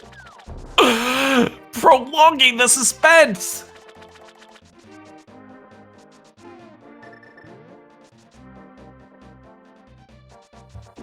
It's dangerous to go alone. Have some butter. Sure, I'll take that. I could go for some pancakes. Oh, what? Oh, we already saw this, didn't we? Yeah, Yeah, did. 5 rupees. 20 rupees, rather. Nothing inside of the left side swamp, although that big key. Does that lead to vanilla? Vanilla Hookshot, here we come. Maybe even Samaria for Turtle Rock. Oh We'll have to see. Oh god. Oh god. Sabin going into Swamp Palace, game number 2. Sabin needs to win this in order to stay alive in this tournament. sab0tender wins this. We're all good. The silver arrows. Hookshot's not here. You know what that means, Slim? I think that means that Aga required! Agahnim is required. And Sabo's going straight for it, not even going to check the green pendant. Which is phenomenal, because that would definitely help sab0tender out, at least to get to that tempered sword. And I'm trying to remember where... Oh, Spike Cave. Spike Cave was the other sword. You know, those are very interesting one-offs. Like, I feel like they're not going to be really in the way of sab0tender's path. He might be finishing this on Master Sword. So Quake is on Agahnim, which is required to get into... Also... Misery Mire. Sabin is bailing on Swamp early. Ooh. He may not get those silvers. That's true. And Sabin is going for the Aga play. He is. We have a race here, folks.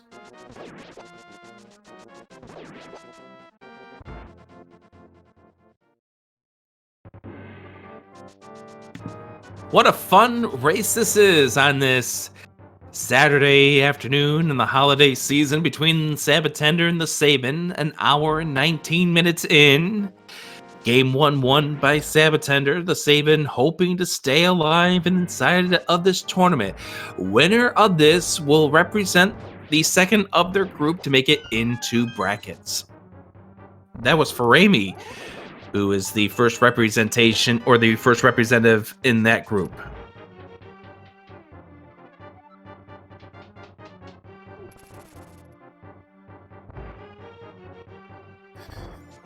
And you have to imagine, these two had a match already. They obviously met earlier. sab0tender won the matchup then, I believe 2-0. You know, Sabin wins this. That can give him some confidence in knowing that, you know, like, I have a chance. Like, sab0tender is not unbeatable, so this could be a big motivator for him if he does happen to come on top here for that third game. Especially considering the fact that sab0tender is the first in the percentile in this group, and TheSabin was the fourth. Yeah, that's definitely good. Shows again how stacked these qualifiers are.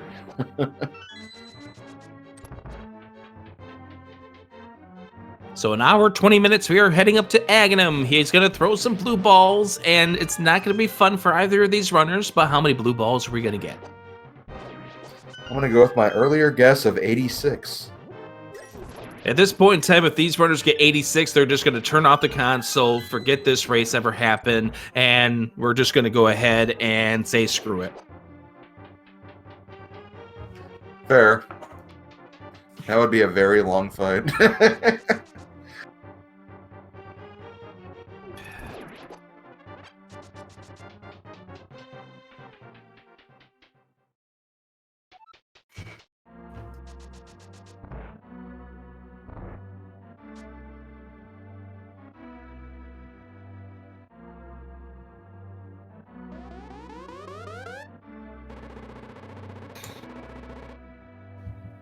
sab0tender still biding his time, waiting. 5 hearts remain. Sabin now, and we have duplicate Aghanims on our screen. Take a screenshot. Show it to your friends. What a race this is.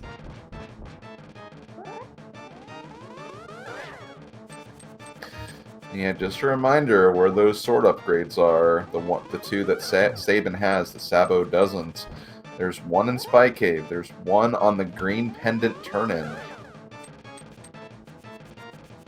You know, not too far out of the way, but, you know, once we get the Quake Medallion, they're going to be focusing just on dungeons moving forward, I feel like. There's going to be more value there.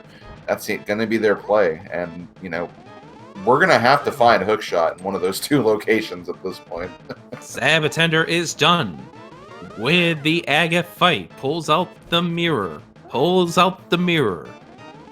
As Sab0tender getting hit with the blue balls. I didn't even count to see how many blue balls it was.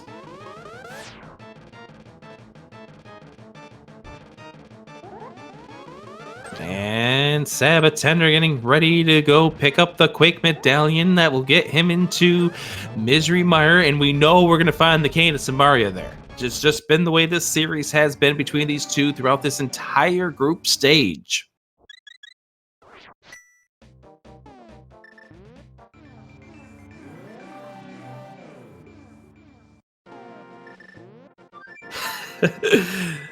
People telling me that there's not going to be Samaria in Mire. They're going to forbid it. Well, tell that to the rando gods. There is the Quake Medallion pickup for sab0tender. And SabIn's right behind him. And sab0tender's fluting on over, heading on over towards Misery Mire as SabIn gets ready to pull out his Quake Medallion.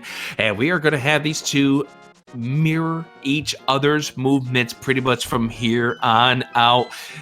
Big difference here. sab0tender has silver, SabIn has gold sword. Those silvers will definitely kind of speed up things a little bit for sab0tender. Working with Master Sword on Ganon is definitely a bit longer than working with Tempered and Gold Sword, but you gotta also imagine like that's gonna be a faster phase 4 for Sabo, So here we go, sab0tender heading into Misery Mire, SabIn about to head in here as well. sab0tender has the beam sword, which will help out with this second room. Doesn't get the Wiz Robes on the stage 1, and barely gets it on stage 2. Good job there for sab0tender. As SabIn now goes inside, he's down a half of a heart, so he won't have beam swords for this, but he could also just pull out the fire rod and be the same. Also, we might actually see another hover right here. Oh, nope, he's just gonna bonk. Yeah, that's a risky hover there with those things coming after you, because if they hit you, you're down. That's fair. That's fair. Map is found. We got ourselves the 2 stage here for SabIn as well.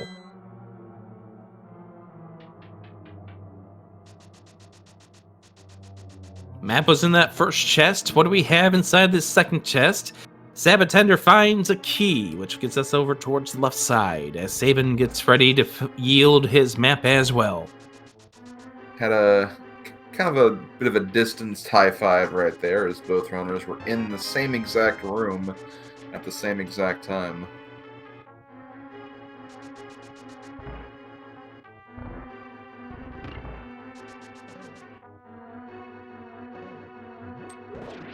Pulling out the fire rod, getting ready to light these torches, seeing what is over here. We know if this is a key, big keys in vanilla.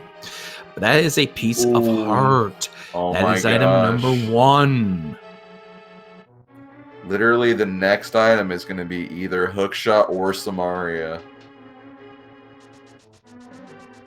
You gotta imagine it's more likely to be a Hookshot, but like, who really knows? People wishing for the Samaria. These runners do not want the Samaria. There's the big key for SabIn. So the big key was on the bridge there, the lobby bridge.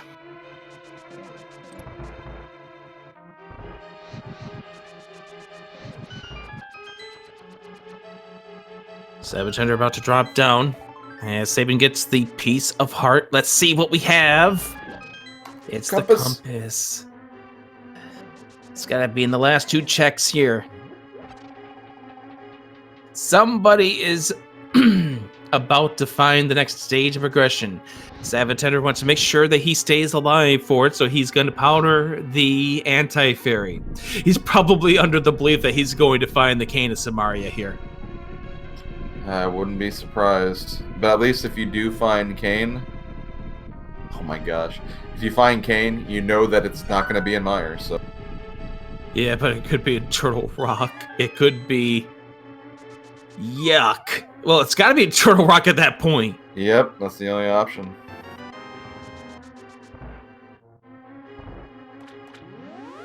3 bombs was on the pedestal, so we know that dream is dead. This is just to get the second item. Sab0tender getting barely across there. Getting a Cade on Sabaria is vanilla! 4 races for these guys, and 4 Cade Sabarias in mire! Oh my gosh. All 4 races.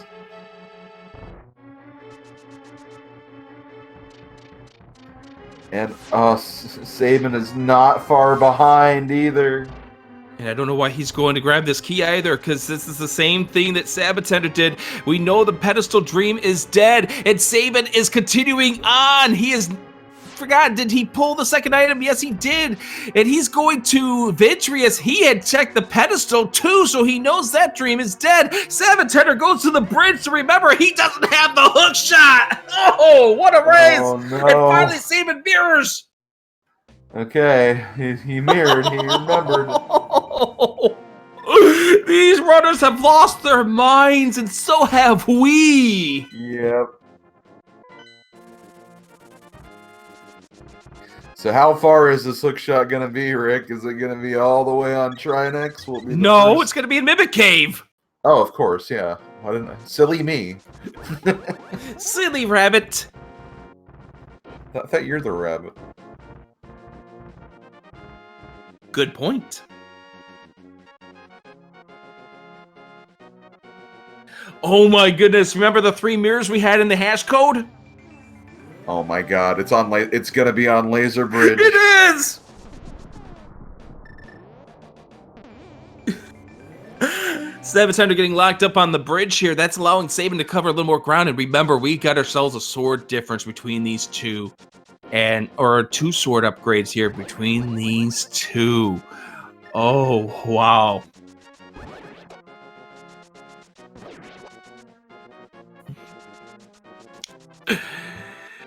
So glad that 800 of you have chose to spend your Saturday here with us, watching what is going to be simultaneous openings of Turtle Rock. Oh, okay, he was about to jump down. I know, that was going to be a big oops there from Sabin if he dropped down, but there we go. Where is this hookshot?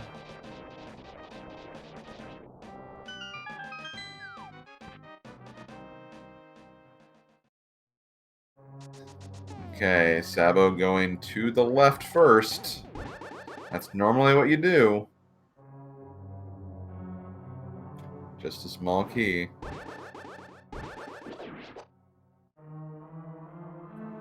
Oh, transition high 5 in the works.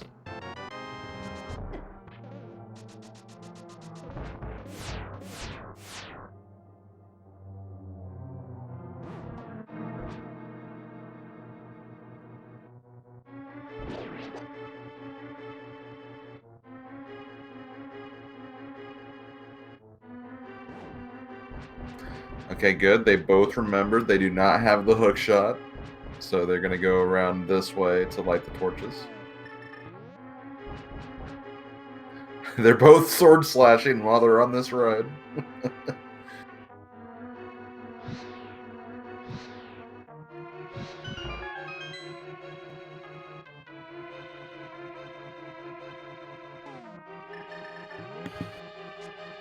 So, key and a map. Our Turtle Rock journey continues.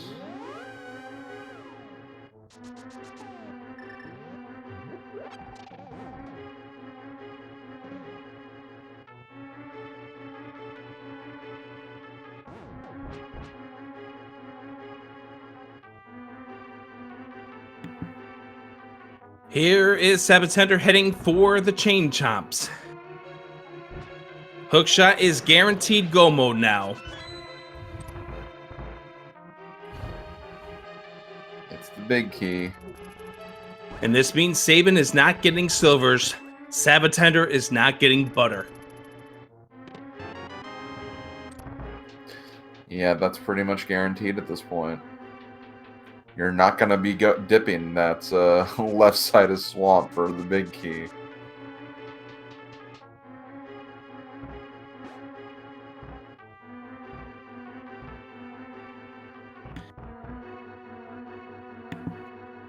sab0tender checking.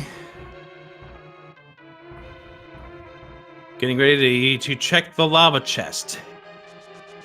Sabin about to do the same.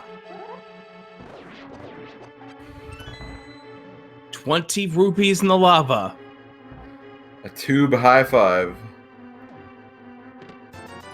Oh, this is where even small execution optimizations is going to make a difference in this race. Yeah, that is very true. Like, just having Butter Sword for, like, the enemies of Turtle Rock will make a huge difference here. Well, to be fair, in Turtle Rock, having the gold sword, the biggest difference is going to be Trinex. Yeah. That's Fire Rod fair. does the same thing to the Pokies. I think really honestly the big difference is going to be before we get to GT. Argus. Probably. Argus. Yeah, That's going to be gonna the a biggest huge difference between the two swords.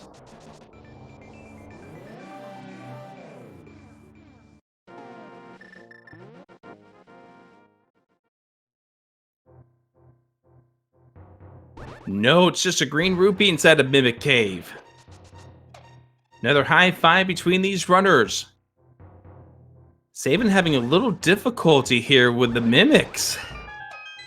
Slowing him down just a little bit as sab0tender going back into Turtle Rock. And there's the nearly vanilla shield. How about that? Turtle Rock and Turtle Rock and Mire both had vanilla aspects. Yep.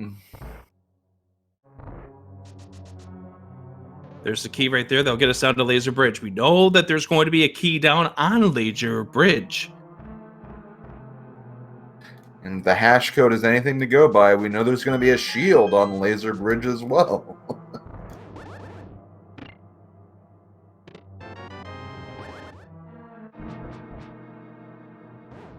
And Trinex will be a little bit of a difference here, but you have the hammer, so it's going to be a little bit of menuing here for sab0tender. Sabin could try for the zero cycle with the gold sword. If we get that far. Hookshot's coming up somewhere. That is not it. That is not it. That is not it. That gets us to Trinex. And we don't have the compass yet either. So that's it. There it is. 1 hour 45 for sab0tender. 1 hour 35. He's checking it first. 4 seconds apart. We're go mode. Yeah, go mode for both runners. 4 seconds apart, like you said. This is so close. The rest of this race is going to come down to execution. You know, there are some differences between both of them. We've talked about the silver's advantage for Sabo. We've talked about the sword advantage for Sabin.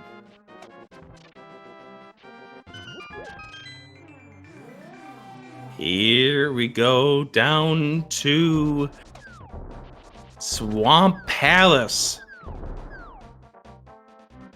Sabin with an accidental scroll that will cost him a couple of seconds right there.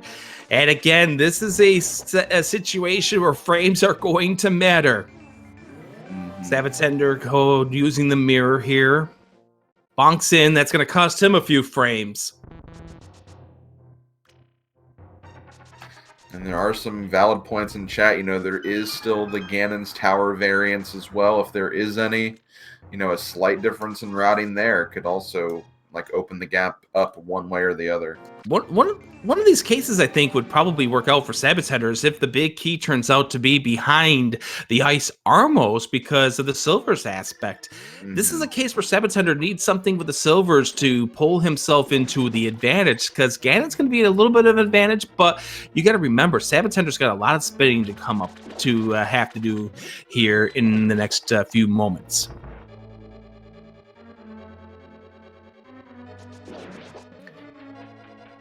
sab0tender, don't forget the key. Don't forget the key. Don't forget the key. He forgot the key. Got the key.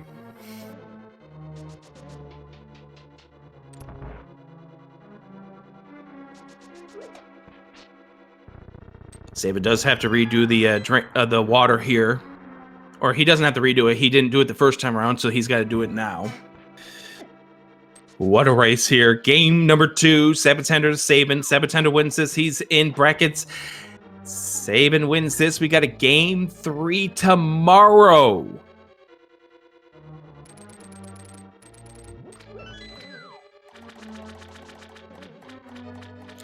sab0tender down to B2. Sab0 just on his heels, waiting for the water to drain as sab0tender. And if only Sab0 knew those silver arrows. sab0tender is checking, away from... hoping to find some other help here, and he's not going to get it. He gets the single arrow and a map. Which that is a unique item, but it's not the unique item he was kind of hoping for. Or I guess swords don't really count as unique items since there's 4 of them, but, you know.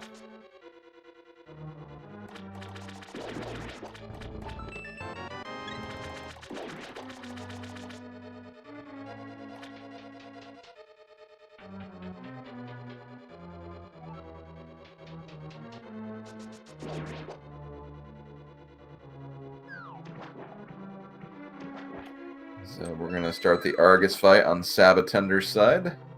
Yeah, but this is where this is going to be a huge difference between the two runners. Remember, this is where I figure that Sab0 is going to catch up a lot of time here and take the lead because of how long it's taking sab0tender to get these puffs off. And it's going to be a whole lot faster of a fight here for Sab0. Yeah, they're already down to... Oh, yeah, the puffs are already gone for Sab0 now. Yep.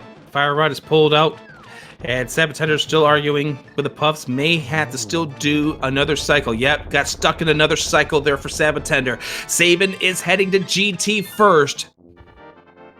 So, crystal grab for Sab0. Both runners having almost equal refills coming into here. And so, out of Swamp, 140-15 for Sab0. sab0tender, 140-24. 9 seconds apart. Sab0 grabs the duck here. We're off to GT. We're getting some numbers in the chat. Why is that, Slim Kirby? Well, there are 22 locations in Ganon's Tower, which could have the big key. A lot of the chat and just people who follow these races like to make their own guesses of which number chest that big key is going to end up being. So if you want to get your own guess in, feel free to do so. I'm, of course, going to be going with my tried and true answer of 86. 86. I'm going to say number 7 here as we get ourselves going through this Ganon's Tower. And Sab0 is likely to be the first one to get in there unless something weird happens here. So we'll be following Sab0 and his path, even if sab0tender finds the key first. The official ruling for the big key is the first into GT dictates the number. Mm-hmm. And at this point, it looks like that is going to be Sab0 by just a bit, so he's already at the top of the mountain. Sabo still needs to make the transition and then jump down, so Sab0 will make it in there first. Yes, he will. Sab0 activates the cutscene 141-44. sab0tender's checking these 3 chests, hoping to find something better than the Master Sword. He's not going to find it. His tempered sword is just going to be inches away in Spike Cape, but he's not going to go in there. Yeah. Unfortunately, he is going to be finishing this run on Master Sword. Yes, he will. Sab0 going to the left-hand side. There's 10 arrows on the torch. Doesn't need to grab that as sab0tender gets ready to activate the cutscene 142-20.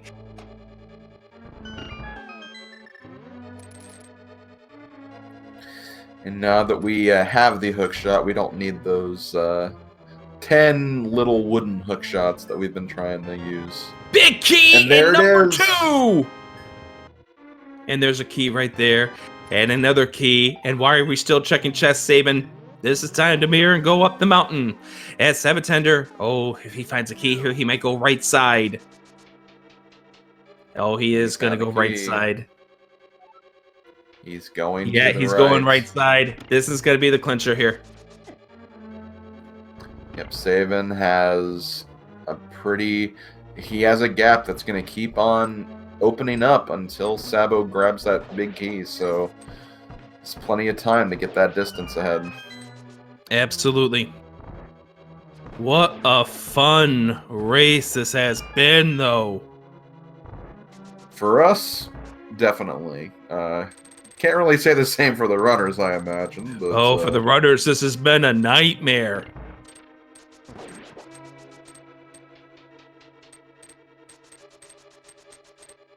Nice punt there for sab0tender.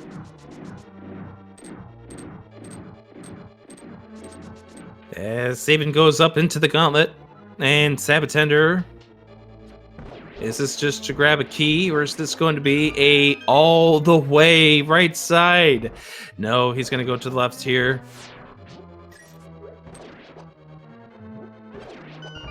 So we have a gold sword, silverless for Sabin. We are going to have a master sword, silvers for sab0tender.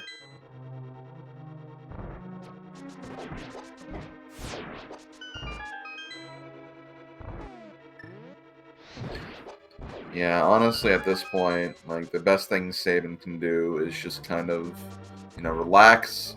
Even though silverless is, might seem a little more difficult than having silvers, it's still something that you've probably practiced plenty of times. As long as you just keep focus on what you're doing, keep this comfortable lead, you should be fine.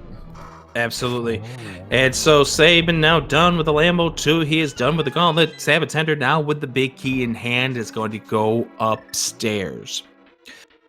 TheSabin looking to take this game, send it to a game 3.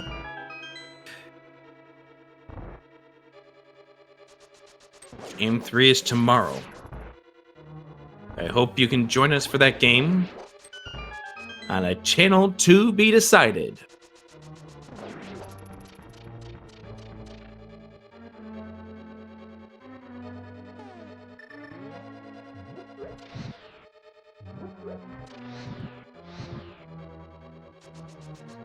And if any of these races are anything to go by, we know that Samaria will be in Misery Mire, apparently.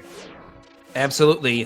11:20 a.m. tomorrow is game number 3.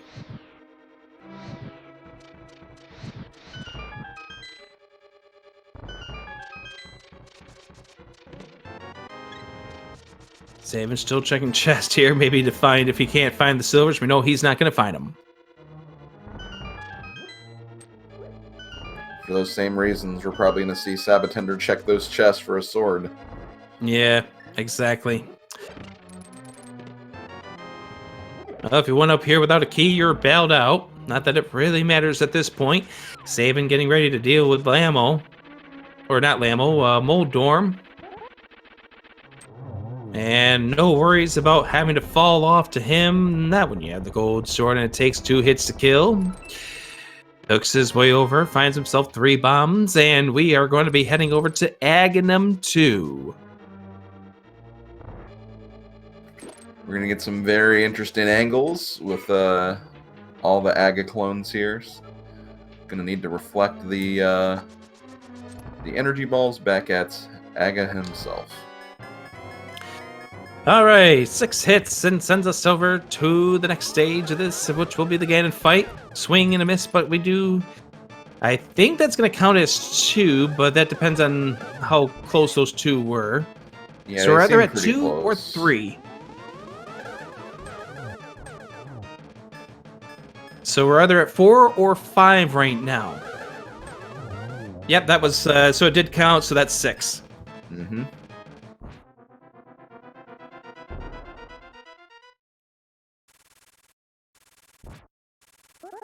Sabin heading to the Ganon fight. With the gold sword in hand, this should be a very easy fight. The only thing that's going to be different is without these silvers, he's going to have to do the 12 spins. As sab0tender is checking those chests, as you mentioned.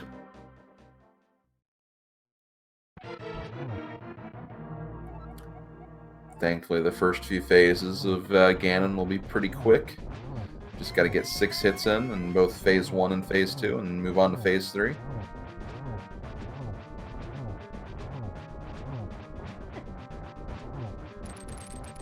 And you know, if you're worried about Sabin doing a Ganon fight, he does have a 1:27:57 NMG time, so he's perfectly good at doing silverless Ganons. It's part of what makes you a sub 90 runner in this game in the NMG category. Yeah, definitely. Like I said, like he's more than capable of doing this with no issues. Just gotta kind of get your composure and just focus on what you know how to do. Yeah, you can't let your nerves get to you here at this stage because you're still wondering where is that dot done. You knew that this could have the possibility of being an Agassi, and you've just pretty nearly full cleared it as Sabin finds out that the silvers were in Swamp Palace. Let's see how many triples he can get on the cycles here. There's going to be 2 hits right now. Gets ready to fire shoot the fire rod. There's 1 right there. That's 2 to make 4. This should be a 5. That's a triple right there. That's nice there for Sabin. Patience. Got him just a little too early. Got him to fire another bat at him. That's going to be 2. Does he have enough time? No, he doesn't. He knows he doesn't have enough time. That's where having the game experience lets you know that you don't have enough time. 7, that's 9 right now. That'll be 10 spins. 2 more spins, and this fight is done. Swings and miss there for Sabin. Nope, actually, I was wrong in my counting. I can't count. I'm a Zelda 1 runner. But the Sabin has forced a Game 3! Get your GGs in chat, everyone. We are going to Game 3 tomorrow. And the Sabin comes through the door at 1:49:57, just as sab0tender is about to begin the Ganon fight. Get your GGs in the chat for Sabin forcing a Game 3 tomorrow morning, 11:20 a.m.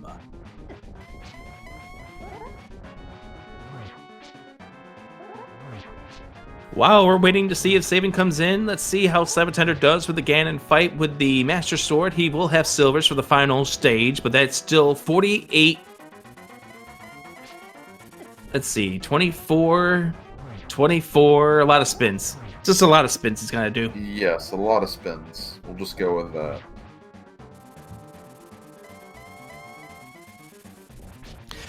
And just as clarification, that is Eastern Standard Time. So check back here, coming up in 22 hours for that match. Also, shoutouts to Yoinker's wife. That was our tracker behind the scenes here for us this afternoon. sab0tender needing to be a little careful. Still on the bat phase. Ooh, almost got nicked by that bat right there, but managed to get out just in time. Should be a real fun Game 3 tomorrow. Oh yeah, for sure. And I think they're going to be writing Sinak a nice, strongly worded letter if it turns out to be a Misery Mire Kane of Samaria for the 5th time. Ooh.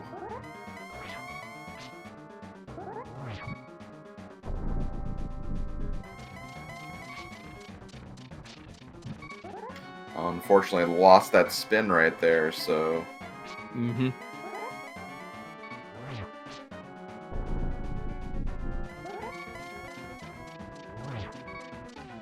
And sab0tender played pretty well in this seed. It's just unfortunate what ended up happening with this seed. It turned into a 100% full clear for both of these runners, and Sabin's sword upgrades definitely helped out in the end. I mean, the big thing was you could see it on the Argus fight. Oh yeah, definitely. You could definitely see it in the Argus fight. The fact that Sabin had that fight pretty much done with, despite going into the fight about maybe 10 seconds later. And even just like throughout the seed, just being able to take out some enemy rooms a lot quicker, some bosses a lot quicker, as you mentioned. It's that sword advantage is huge. It's pretty big. And we just Master mentioned to tempered to golden, And we did mention that SabIn is a 127XX runner here in the vanilla NMG game, and that does give him the execution advantage. So sab0tender comes across the finish line here about 3.5 minutes afterwards. Get your GGs in the chat. sab0tender has finished off the Ganon fight. And that's still a rough fight to do with the Master Sword.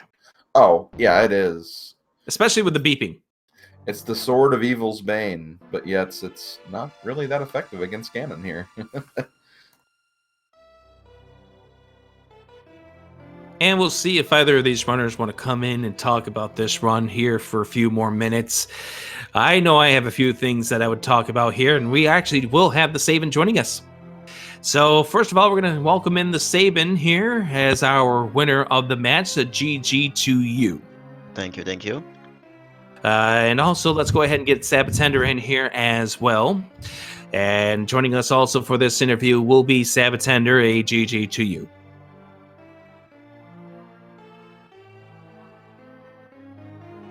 And we'll hold on for just a second here. But first to TheSabin. So what was your thoughts overall about this seed? It was actually a really fun seed to play because everything was thrown to you at the first like that first 10 minutes. So it's like the first 15 minutes, pretty much everything was open. I had the Moon Pearl, I had the gloves, I had the boots. It's like, well, let's just route it. Like I can get the maximum chests as possible, like doing dungeon and stuff like that. But over time, it's kind of crazy how this was a Naga seed, even though it was not at all on the surface. It was like I was clearing all the stuff. I was like, well, there's no way this is an Agahnim seed. There's no way. I was like, I cleared everything. I checked the last chest on Swamp, and all right, so it's a Naga seed. Let's go there. And then, of course, it became an Naga seed because for the 4th time in this series, we have a Misery Mire Cane of Samaria. Yep, yet again, I think we have all our matches. It's Mire, Cane, and Mire. It wasn't I was expecting the Hookshot in Mire, to be honest. Like I was expecting that to be there and go to Swamp and finish the game, right? But it's like, all right, so I'm gonna get the Cane, and I was like, well, I'm gonna go to TR, and it's gonna be probably something like either the mimic chest or laser braid or something like that. And of course, it was there. Yeah, we'll go ahead and talk about that in just a moment. Let's say hi to sab0tender. Yo, hey everybody, GG7. Excellent race, man. I can't believe it. We got another Cane in Mire. Tomorrow is gonna if tomorrow it's gonna be the same thing, I don't know what to say. So I know, man, it's crazy. I think at this point, if tomorrow turns out to be another Cane of Samaria in Misery Mire, you have to write Sinek a nice, strongly worded letter that says, hey, bot, what are you doing to us? So, obviously, you got the intel early on at the 3-minute mark, SabIn, about the Quake being at the Lumberjack. Obviously, you dismissed it a little bit here as the seed started to throw you items. Now, interestingly enough, you two kind of mirrored each other through a lot of this race. There was one big branch off, and then there was a couple of checks that SabIn made that sab0tender didn't make, and there was one check that sab0tender made that SabIn didn't make. Obviously, the sword's coming into play. yeah, I got the golden sword. sab0tender got the you didn't find any sword except the master sword, right? So there must be something that I checked in addition to the stuff. Yeah, SabIn, you checked Spike Cave and you turned in the green pendant. Those were the other 2 sword upgrades. You didn't get the big key inside of Swamp, which led to the silver arrows in the big chest there. That makes sense. Yeah, I've done everything, I think, on my seed. Like this is mostly 100%. The most I try to delay Agahnim 1 the most, like the furthest as possible.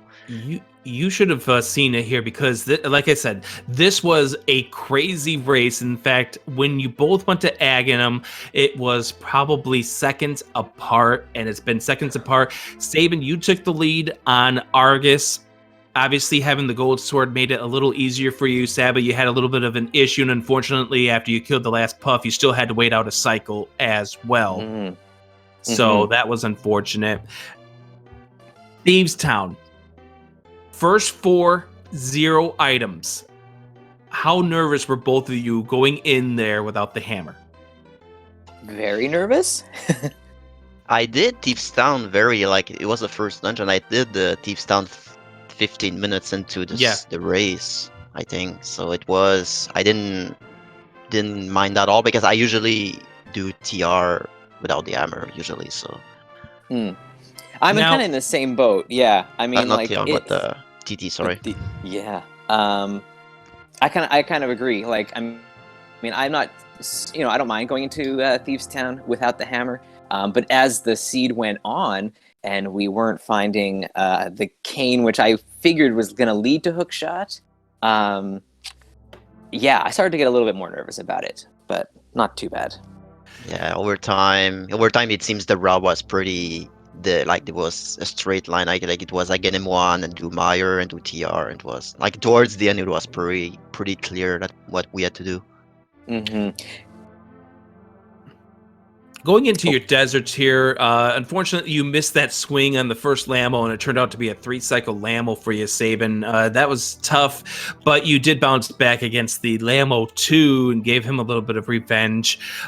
Beautiful fights against Cold Stare for you there as well. And again, Argus was a big difference maker as well. Also, you decided to check the laser bridge NMG style by going to the bottom chest, which obviously was the big payout there for you. That helped gain you a few extra seconds over sab0tender. Yeah, that's usually what I do. I usually go for the bottom chest because it's easier to get rid of the enemy there. So using a cane and or something else, you can make it fall, and it's easier to deal with instead of going from the 3 top chests and having to deal him with in the center, right?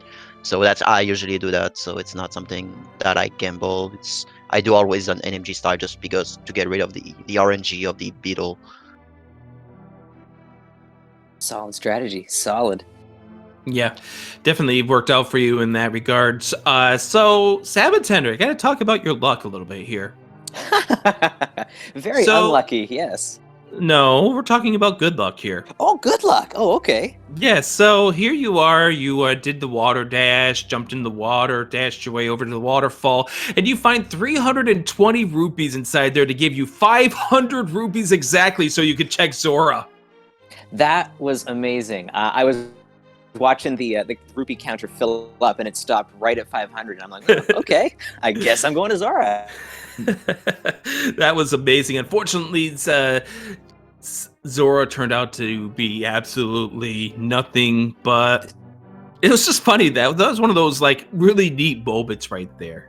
Yeah, I wasn't expecting it at all, and just a perfect rupee count. That was pretty awesome for sure. Going into Eastern here, you had a rough Igor room heading into the Armos fight. How much did that Igor kind of mess you up heading into the Armos fight?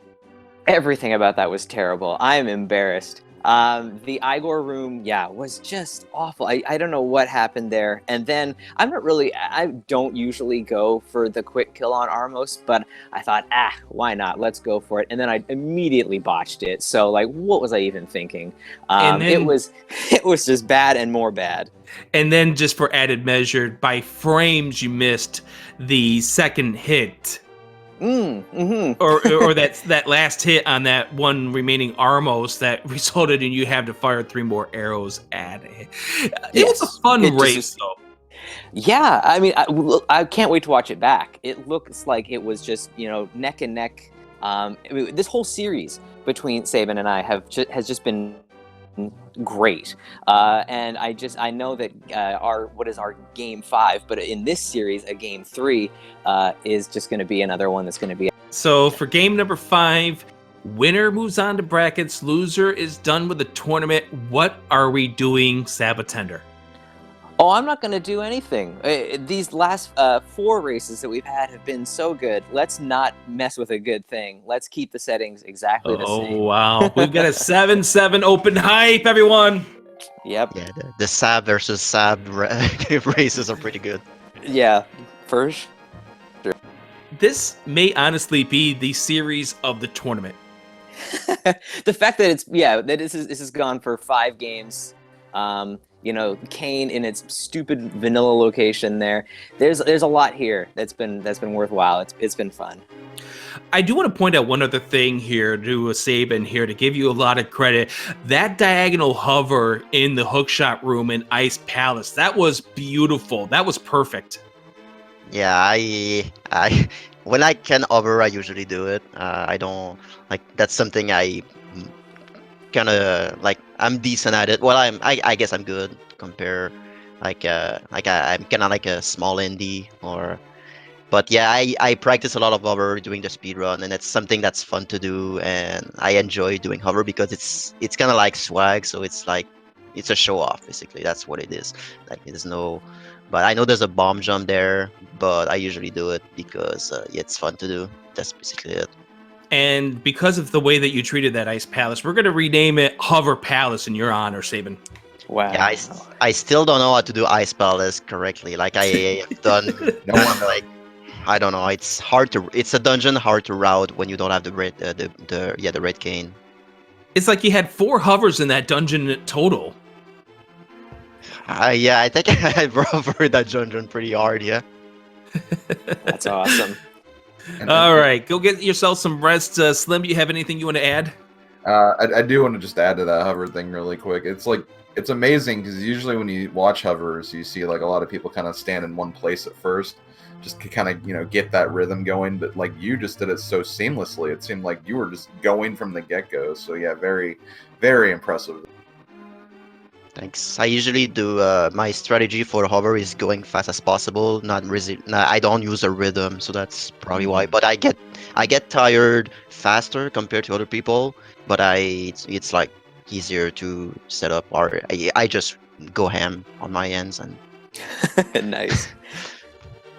But yeah, great race from both of you. Really enjoyed commentating this. It was a fantastic race to watch, and best of luck to both of you on Game 3. It should be very, very exciting. And again, all the stakes are on the line for both of you. So good luck, guys. Great. Thanks so much, Slim. Yeah, shout outs to you guys, Rick, Slim. Thank you guys for doing commentary here, and Yoinker's wife on Tracker Duty. You guys are excellent people in the community, and I can't wait to watch this one back and see how.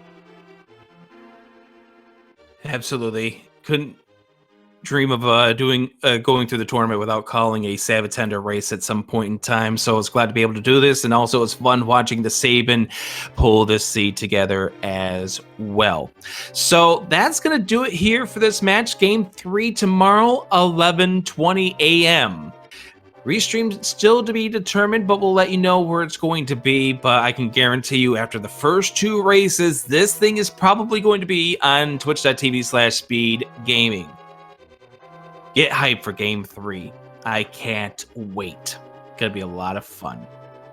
All right, shoutouts to Yoinker's wife, as sab0tender also just mentioned here. Shoutouts to my commentator partner, Slim Kirby. Let's go ahead and talk what else we got going on our schedule for today. Coming up here in about 30 minutes from now, we have the Super Mario Maker 2 Weekly. That's coming up at 2 p.m. Eastern over here on Speed Gaming 2. Over on Speed Gaming right now, we have a Super Metroid Dash qualifier race going on, so tune in for that. At 3 o'clock, there's a new Super Mario Brothers relay race going on. And once again, that's 3 o'clock Eastern.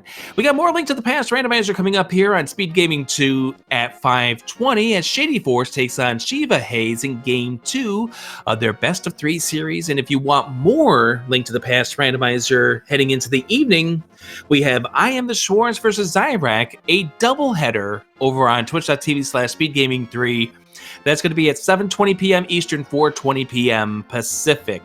So once again, shout out to the crew. I'm Adirondack Rick, Slim Kirby. It's time for you to send us on out of here. Have yourself a great Saturday. Thank you, Rick. Pleasure doing commentary with you as well. Thanks again to the whole crew, our runners, sab0tender and TheSabin. Was a great race to watch. Lots of rando on the way. And join us again for game number 3 tomorrow. Should be absolutely sabulous. Oh, God. Thanks. Please, let's not end on that note. Also, just a quick note here. If you know some French, go to twitch.tv/speedgamingfrancais. As coming up in just a few moments, we have the start of the Ryback Durand match. That's once again over in French language on twitch.tv/francais, game 2 of 3. Have a great day. Later, everyone.